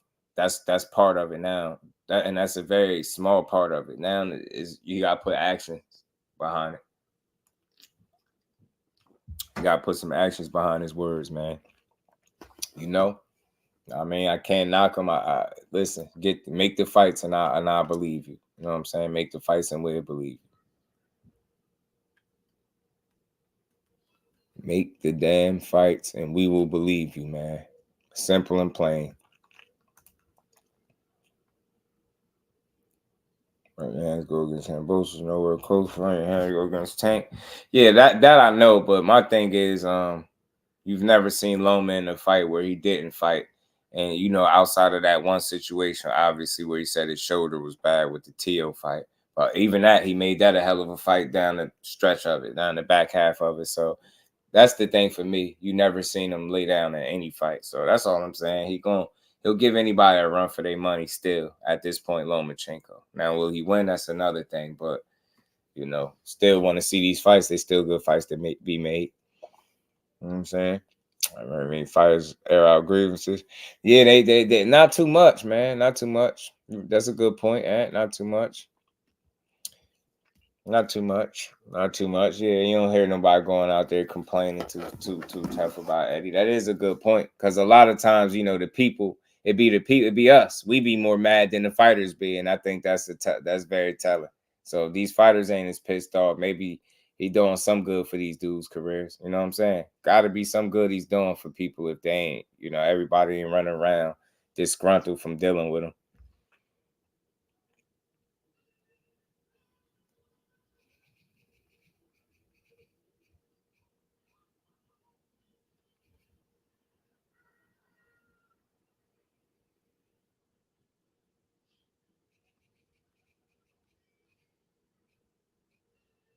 My bad, y'all. I had a text message.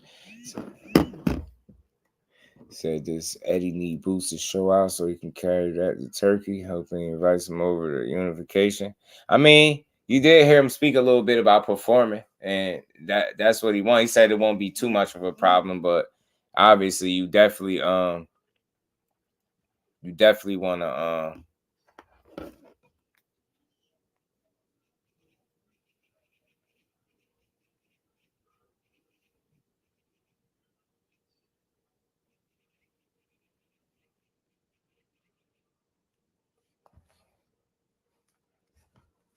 his Boots pull away from his partnership with him and Eddie, other than exposure.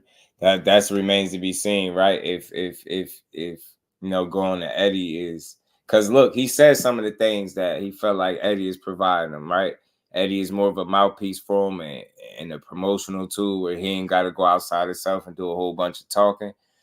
He said he wanted activity. He wanted to be active and get these fights and not be sitting on the shelf.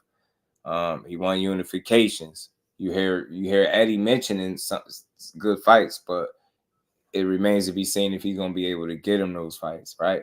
If he can get him those fights, then that's great for Boots. That's great for boxing because, you know, if he's allowed to be great, then, you know, it's a win for everybody, man, because, you know, he about all the smoke. So right now, so far, he's promoted him. Every time he get an opportunity to speak highly or speak about Boots, that's what he's doing. He getting his first fight out the way, so that's some activity already because he got Ray with him, got a date, had a better opponent initially. It's neither of their fault that he fell out, so got to go handle business against Avanesian. And the next order of business, I think, for Eddie Hearn is to see if he can now get Boots in a unification fight next after this because he beating Avanesian ass tomorrow night. Shakur, Boots, and Cruz on the turkey card. It'd be fun, Jordan. Get them the bag. It'll be fun. Friday just beat up Artem. Oh, yeah, you trolling. I ain't with it today, man. 12 threes, triple, right? You get what I'm saying? So that's all. You just want to go in order and steps. See, you know, what he doing. You know what I'm saying? How he moving. Is he staying true to his word? Get what I'm saying? Is he doing right by Boots? So far, so good. Boots said everything been smooth so far. It's still very early in a partnership. So, you know what I mean? We only could just let things unfold and see how they shape out for him. You know what I'm saying? Sky's the limit for Boots. He got all the talent in the world. He got a promoter with a big mouth that'll never stop talking. You get what I'm saying? Hell of a promoter in terms of, you know, keeping people chatting.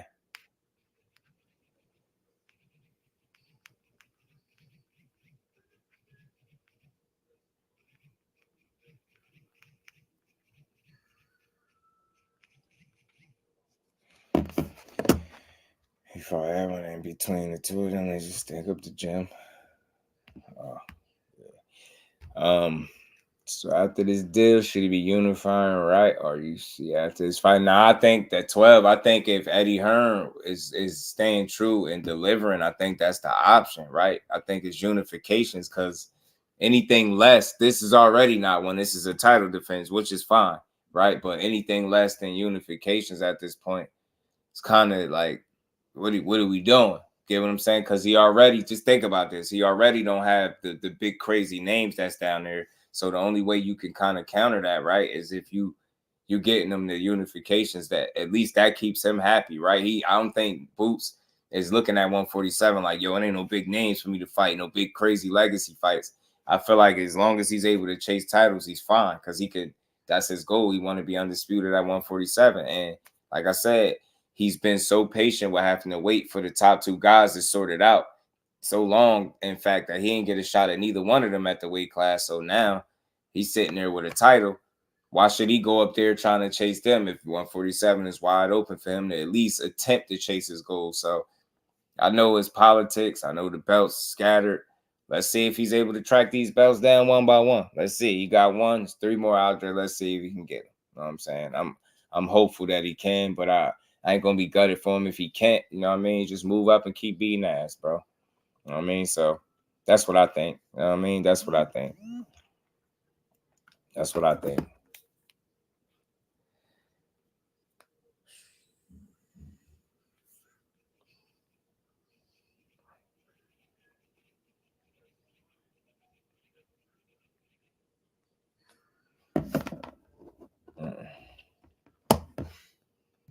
Not bad.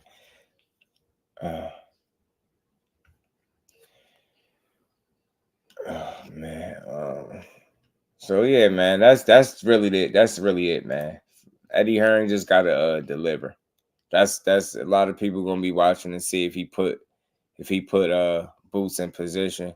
He, like I say, he made a pitch for Shakur. He's anticipating him being at the fight. He's looking forward to having a conversation with him, wanting to promote him. So let's see if he's able to you know what I mean, get it done. But let me play something real quick, man, because I see people just keep, I don't know, we talking Boots. I just keep seeing Shakur this, Shakur that. Shakur did this, Shakur did that. He didn't do this. He didn't. Jose Lopez versus me. We're in an exchange. I'm going.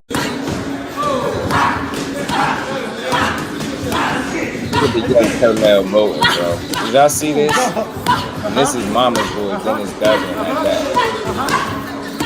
Watch how the tables turn, man. Tables turn immediately. Check out the game. This is Ben, man. This is mad. Man, this is different,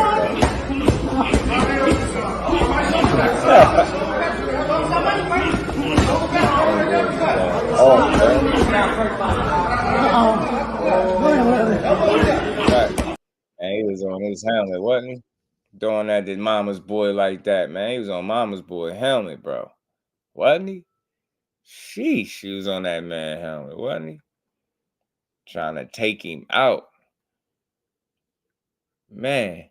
Curmel motor, man. He got a hell of a motor, man, for a young guy, man. Hell of a motor. I expect casuals to have casual opinions. That's fine. But when guys like Marco Boxing sound exactly like the casuals, how serious can you take them? Now, he took it to the Boxing Voice and stated his opinions on Shakur Stevenson. Currently, Shakur Stevenson is 27 years old. He still has room for growth. His last 2 matchups wasn't the most entertaining, but at the same time, we seen him put belt to fighters' asses. Champions at that. Now, the first casual take was Tank beating Shakur. We would all agree that Tank has proven that he is the leader of the 135 division. Then he goes to mention that Shakur Stevenson couldn't crack an egg. You are boxing media. You understand that every fighter doesn't have power. What's amazing to me though is Shakur Stevenson is not that good based off his last 2 performances. But every big fight we seen Lomachenko in, he basically folded. But wait, there's more. Now I would love to see Core versus Loma, but he's gonna retire after they pick him up off the floor after fighting Tank.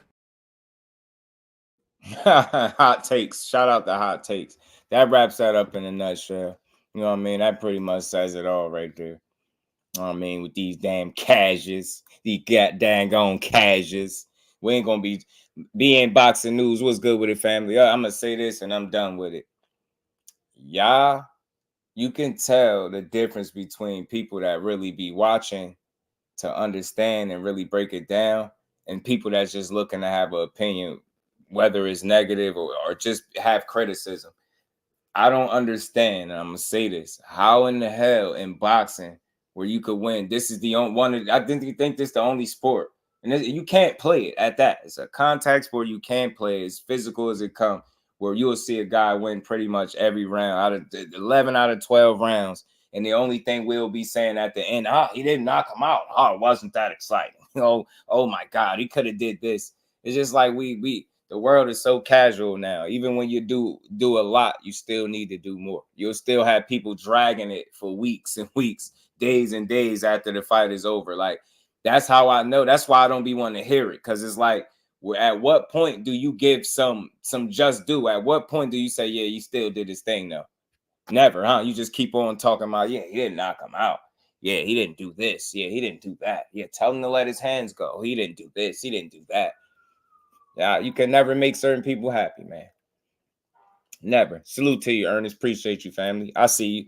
I see Bob Am confirmed Loma Ducks record. You know he did. You know he don't want that. Tank Davis, aka the O Snatcher. You know that's Marquise Teller, the O Snatcher. Tank Davis is the one, though. I think that's his nickname. Rozilla, what it do, family? How you feeling, bro? Yeah, Tank, Marquise Teller, the O Snatcher. Tank is the one, I think they call him. The one. I mean, he is the one. You know what I mean? He is a special one.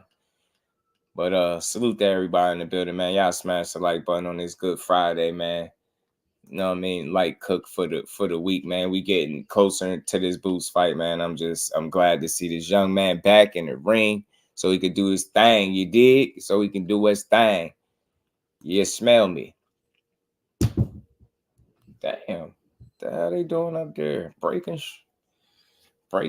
Tank versus Lomachenko. Very fun fight. Cali Factor. Very fun fight, man. You know, need to give Tank some different looks, provide some different resistance for him. Should be a fun fight as long as it lasts. You know what I mean? Whether it actually goes to the decision or if it's a knockout. Either way, you know what I mean? I think if it goes to the decision, I think it makes it, it creates a lot more drama, obviously, but I think Tank gonna get it done inside the distance. Yeah. That I just don't like. It's again criticism, but it's like people be dragging it. It's like you would think a guy looked horrible. Like, nah, I'm not. I can't level with nobody that's still dragging it. Like, it's over with. You know what I mean? It's over. He won. If you don't like it, tell your favorite fighter to fight him. Tell somebody that you think could beat him. That's all. I mean, then you ain't gotta worry about him no more. Real Malachi Ross Boxing. What's good, champ? How you feeling, bro? How you feeling, man? And there's promotion, but throughout the lead up to the fight, of course, I'm not going through that whole knockout thing again. I'm not doing it again. But salute to everybody, man. Salute to everybody. Yeah, we're not gonna keep dragging it about about what one thing a fighter said and he didn't do. He also said he was going to dominate, right? He also said Artem was going to be running, right? And I don't like to use the word running, but he was surviving. So it's like we hung up on the knockout that he said, but we not hung up on the final result, which is a dominant win. I don't care, masterclass, all of that. Yes, it was. It's dominant. Your favorite fighter could never win 11 rounds straight. Your favorite fighter would never win 11 rounds straight. And I'm going to start talking crazy. Y'all got to start giving these dudes more credit, man. You know how hard it is to continue to outthink somebody at round to round to round to round to round to round. I don't care who it is. It's not easy. That's why your favorite fighter don't do it. Whoever your favorite fighter is, that's why he don't do it, because it's not easy to do. So instead of keep constantly digging and making the same moot points about a KO, talk about what really happened. All right, he didn't knock him out. That's one thing he said he was going to do. Did he dominate? He said he was going to do that too. Did he do that? Did he say he was going to walk straight to him? He did that too. You get what I'm saying? He said he was going to swim without getting wet, pretty much, hit and not get hit. He did that. It was dominant, right? Won almost every round. He said that dude was going to be running. I don't like the word running, but he was in there surviving. So again, let's stop hanging on to one little negative aspect so you could drag down a performance that wasn't bad the way people trying to make it seem. It's not that serious, bro. It ain't. We ain't doing that. Drag the performance. Let's keep talking. Yeah, he said he was gonna knock him out, though. Man, I've been saying that for the longest. Keep that same energy for this weekend, for tomorrow, because Tevin Farmer guaranteed a knockout over Raymond Moratai. He said you could bet the knockout. I'm knocking him out. So everybody in here that keep talking about the knockout, had that same energy for Tevin Farmer when he don't knock him out. When you don't knock Raymond Moratai out, I want to hear people say, well, he promised the knockout. That shit dragging it. It's just like dragging. Like, man, that's one thing. He won the fight. We so like critical that we forget to mention the guy actually won. Yeah, but he didn't do this. It's not a bad fight. It's a dominant performance. It's things to work on. Like bro said in his take, it's room for growth and you move on. But the drag it is weak, especially when somebody dominated the fight. It's just, why drag it? You don't like him, but the drag it, nah. This boxing not a real street fight. Yeah, people just don't get it. Everybody not gonna be a rock'em sock'em robot, bro. Ramon, what's good with it? Nook in the building. What's good, my guy? Yeah, they're not gonna do it though, Big Dre. They're not gonna do it. They're not gonna be on. They're not gonna, because some people probably ain't even paid attention that he said that, for one. But they're not gonna do it. I can assure you, it's not. The criticism is not gonna be as loud. You know what I mean? Certain fighter tell you he was gonna break a fighter's jaw, right? He don't break his jaw. So do we get mad at him and be like, well, he said he was gonna break his jaw. He ain't break his jaw. He said he was gonna punish him. He ain't punish him. It's like we be grasping at straws. Like, that's how you know you good. When somebody just focus on stupid shit like that. Yeah, he said he was gonna get the knockout. It's terrible, man. Terrible. Thinks Farmer gonna knock Raymond out? Shit, I don't think nobody. I don't think he will. But he going for it. I mean, I think his last two was knockouts. So maybe he make it a trifecta. Maybe he go for 3 for 3 on him. I don't know. Maybe he go for Trey, man. Hit me and let me know what's up. Y'all smash the like button for me if y'all haven't. You're good people. My good people.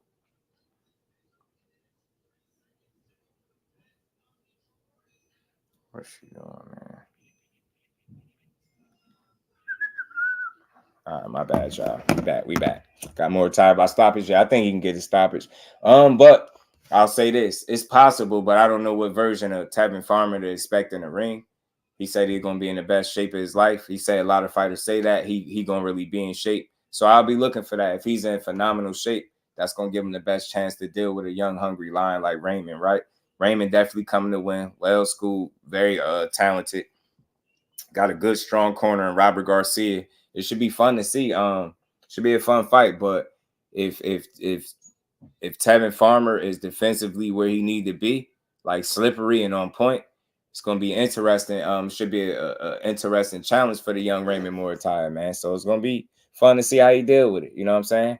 It's gonna be fun to see how he deal with it. You know what I mean? That's probably because my favorite fight has to change with the times.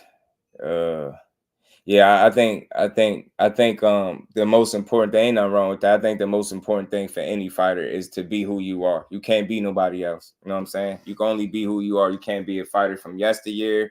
You know what I mean? You can't be somebody that you You know what I mean? Somebody else. You just can't be nobody else but you. You know what I mean? Always be you. Go out doing it your way. You know what I'm saying? And at the end of the day, they're gonna have to respect it. You know what I mean? As long as you win, that's shut up all the noise. But it's gonna be some people that still gonna run their mouth and know that's background noise. Those are the people you ignore. You know what I mean? So it would be if Loma goes into his fight and just dominates Tank. I don't anticipate him being a favorite. If he's a dominate Tank, yeah, it'd be an upset, I think, and then it'd be a big shock because I don't think nobody's anticipating Loma dominating Tank. Even if he is the win, I don't think nobody sees it being a dominant win. You know what I mean? Probably for either guy. You know what I mean? Because I think the fight is competitive, but I just think Tank takes it. And I think Tank will figure Loma out. You know what I mean? And get the job done. You know what I mean? The fight with Ryan, that was Haynes' problem. Yeah. Trying to be somebody that you're not. Like, again, we got so many examples. Just like Tim Bradley said, man, when you sitting in there laid up in that hospital, or you sitting down and your hands shaking and all of that stuff, and your hands shaking, like them people that's telling you to fight like this and fight like that ain't gonna be there. They're not gonna be there. So I think it's important to fight how you fight. You can't be something that you're not, no matter how bad people want you to be that. You know what I'm saying? Only in boxing will tell a guy, you get what I'm saying? You got to be this for me to like you. Yeah, winning ain't enough. Yeah, nah, it's more than winning. It's how you win. You got to win. It got to look like this. Nah, a win is a win. Get that dub. You know what I mean? I love a winner's attitude. A guy that's going to go in there and get that win by any means necessary. And he going to do it being him. You know what I'm saying? That's how you get there. Dream generalship, I could Tank Loma.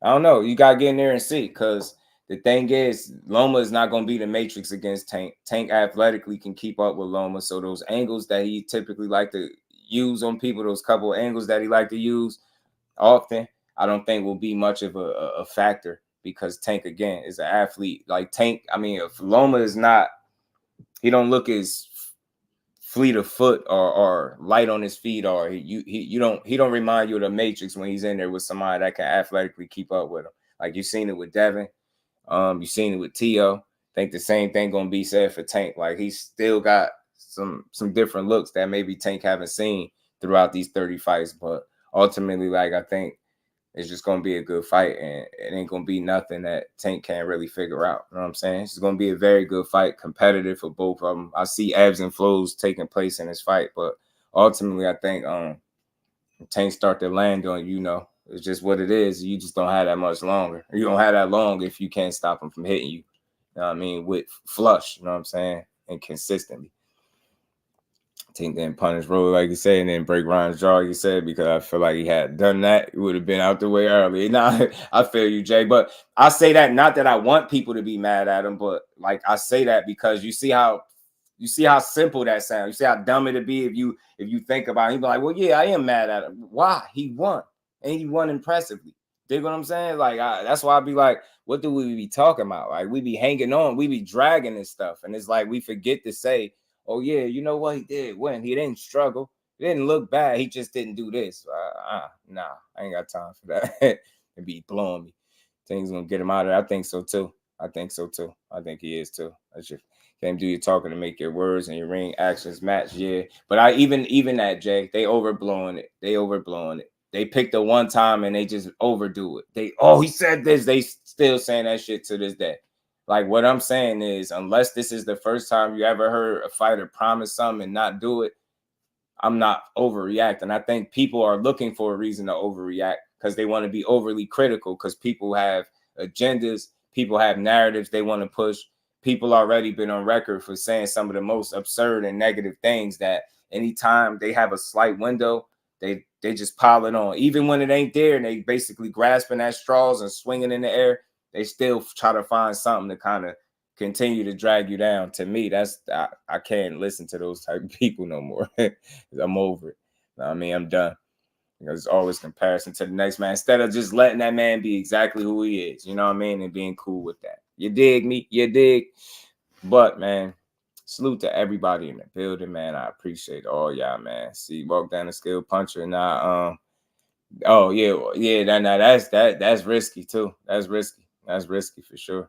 I'm lost 3 times, man. We know what's happening in November now. Bob want to work with PVC. You see what I'm saying?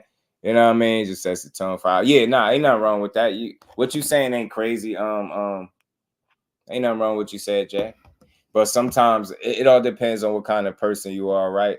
I just look at it as everybody not gonna be like the closed mouth guy like a Frank Martin or a Boots. Quiet, humble, super humble. Like some people gonna talk, they talk, but something comes with that. If you don't deliver, then you get criticized accordingly. But again, I'm not even speaking to the criticism and level-headed people like you. I'm speaking to the people that like to hone in on one point and just drag it. Like it don't be that deep. You know what I'm saying? This shit is a tough sport, man, and to perform at the highest of levels, man, it ain't easy. It ain't easy.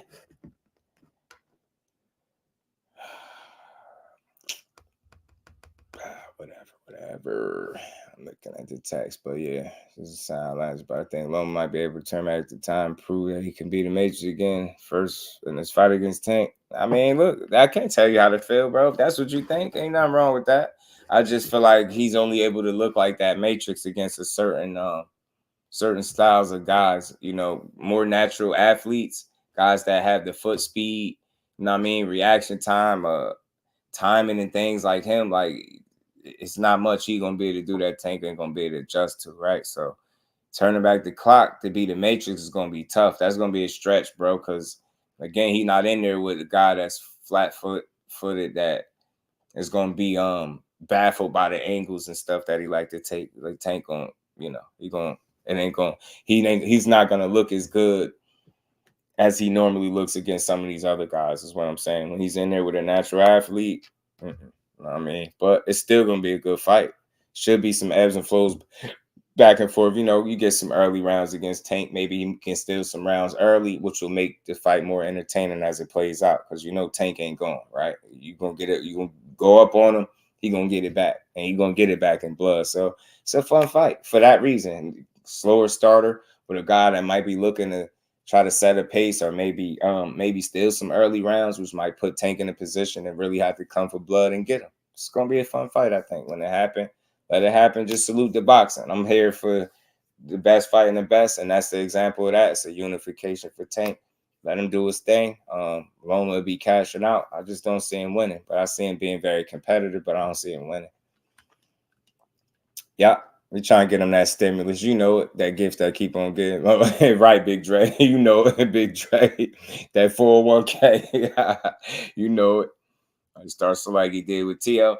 That would be a problem for him, Dre. If he does that, that's not good, because that's more Tank's game. Like you start slow with him. Your best bet is to try to steal early rounds. And I'm only saying that because we know he got a very calculated approach early, where he really trying to dissect and see what you giving him before he really start to work and go in that bag. So it would be smart for Loma to try to steal the early rounds. You know what I'm saying? But all that starting slow with him, that might not be smart at all. That's why I say you're going to have to take advantage of the moments where he don't work. And that's typically early in the fight while he getting it going. Now, I ain't saying you don't throw punches at all. So, you know what I mean? But it would be wise of you to understand that he typically works his way into fights, get the gears churning, and then he gradually goes through the gears. Like, you got to take advantage of that. You start slow now. You with him. You on pace with him. I think that's one of your better options, is to try to set a pace that maybe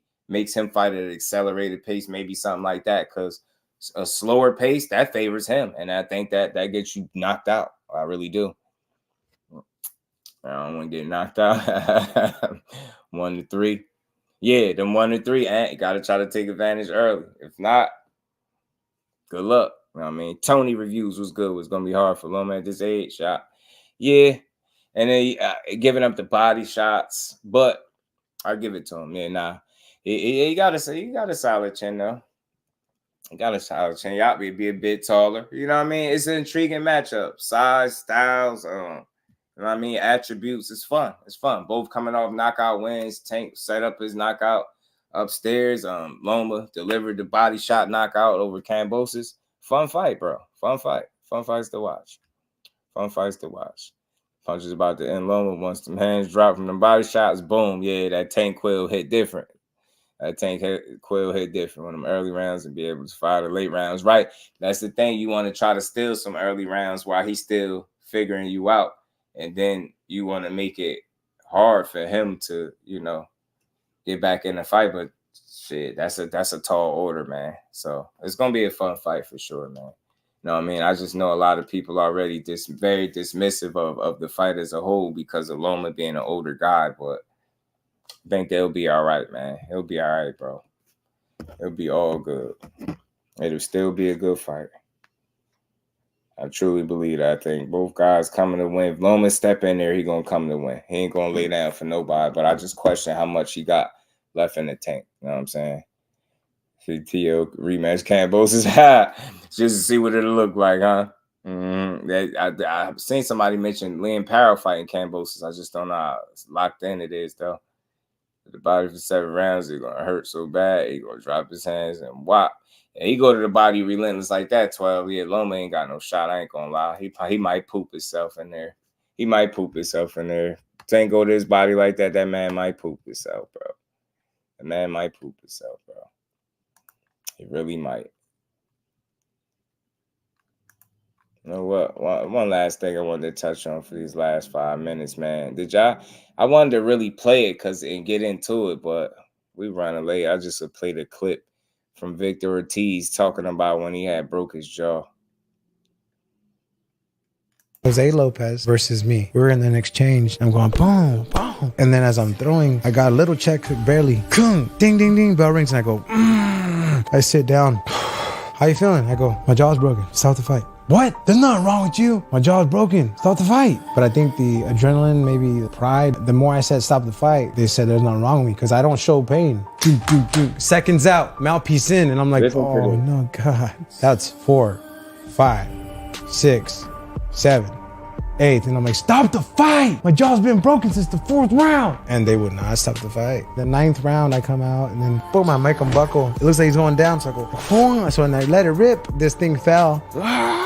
Boom, and she's going like this, but he throws a hook and the hook goes, God, and it just goes. I just remember it just snapped even more. I go, oh! I felt like that movie from Jean-Claude Van Damme. And then the bell rings, ding, ding, ding, ding. He's trying to find his corner because he's all swelled up. And just in that moment, I said, ref, stop the fight. He goes, winning the fight, Ortiz. I go, I don't want the belt. I need to go to the hospital. They stopped the fight. Boom. This dude is like tripping out like, what the hell? I just won the fight. Yeah. Now I get back to the corner. Why'd you effing do that? I go, my jaw's been broken since the 4th round. Now I'm getting people throwing bottles at me. But I made it to the locker room and I just remember I sat there. I'm just leaking blood clots. The team comes in, they go, there's nothing wrong with you. Why'd you quit the fight? I felt like that moment on the movie Southpaw. By the time I looked around, everybody was gone.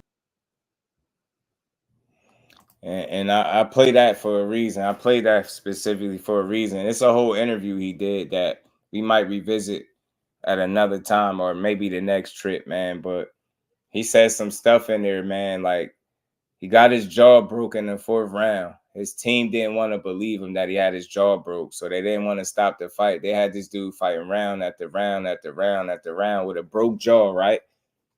Telling him he ain't hurt, ain't nothing wrong with you. Did that man dirty, got his jaw broke, all cracked and shattered up, right? And when he was at the hospital and he looked up, these people wasn't even there. They left that man by himself after putting him through that. So all that shit, miss me with all that. You got to give one to take one. And man, that shit ain't smart. Yeah, that warrior shit is cool until you sitting in there getting your shit wired up, drinking out, eating out of straw. Yeah, that shit is cool. Everybody don't want that for themselves. Some people smarter than that. They thinking life after boxing. People ain't trying to get beat to no damn pope for somebody entertainment. And that's crazy that we be even asking for that. Yeah, put yourself in the worst position possible because I want to be entertained. Whole time your ass probably fire sticking the fight anyway. You know what I'm saying? Miss me with that. Some people, that shit, they made that man fight all them rounds with a broken jaw and left the man hanging when it was time to support him. After telling him wasn't nothing wrong with him. That's crazy, bro. Left that man high and dry. I'm going to play the whole interview when I come back. We're going to revisit that another one, but it just goes to show you, like, you respected him. He was an all-action guy. Now listen to him tell his story about how he can't even, you know what I mean, fully straighten his hand and all this other shit, man.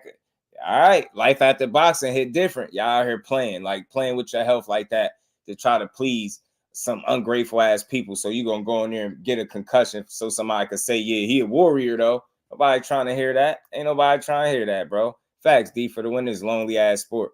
especially when you got them people doing you like that, bro. Yeah, he said he felt like Van Damme. A reign in peace to the queen. How you feeling today? It's already, bro. You stupid, bro. I could just imagine that pain, though, keeping the fight like that. And then it got shattered more, he said, when it got hit. So they just, you know what I mean? Probably took fights off his career with that. Bruce Gas, peace to the OG. We went 10 rounds with a broken jaw, but that's how yeah. I just feel like it's not smart, though. Like, that warrior shit is cool, but it's just not smart for longevity. You know what I'm saying? For longevity. You know what I mean? Especially if you're going to end up losing the fight, too. It's tough, man. It's tough. Fought 3 rounds with a broken rib and then won. It's either in you or it's not. Some people can accept the loss. It has nothing to do with the fans. Nah, man, all that's in you shit or it's not. Yeah, that's cool. That's cool to say. But again, some people ain't trying to get their ass beat that way to prove no point to somebody. You know what I mean? It's different ways to show dog. Yeah, it's cool that you gutted it out, but everybody ain't got to put themselves in that position to be deemed a good fighter or a dog or none of that. That could be deemed as dumb. The same shit that make you a dog make you a dummy. Victor Ortiz was tough, right? Pretty tough. But then look, he get his jaw broken. People treat him like he wasn't shit, like he wasn't about nothing. But so again, I'm not asking dudes to go out there and get their shit wired to prove nothing to me. If you nice like that, go out there and be nice like that and keep swimming without getting wet. But man, that's all I got today, man, on this Good Friday, man. Salute to everybody in the building, the kings, the queens. Much love to everybody in the super chats, everybody in the cash app, man. I appreciate all the support, man. We're going to keep building, man. Another dope build in the books. Y'all stay tuned for these fights tomorrow, man. Y'all look out for your boy. The family will be there D for the win. Much love and appreciation. Got to give you your just due, man. That's my guy. We appreciate you. Cat Sports, what's good, family?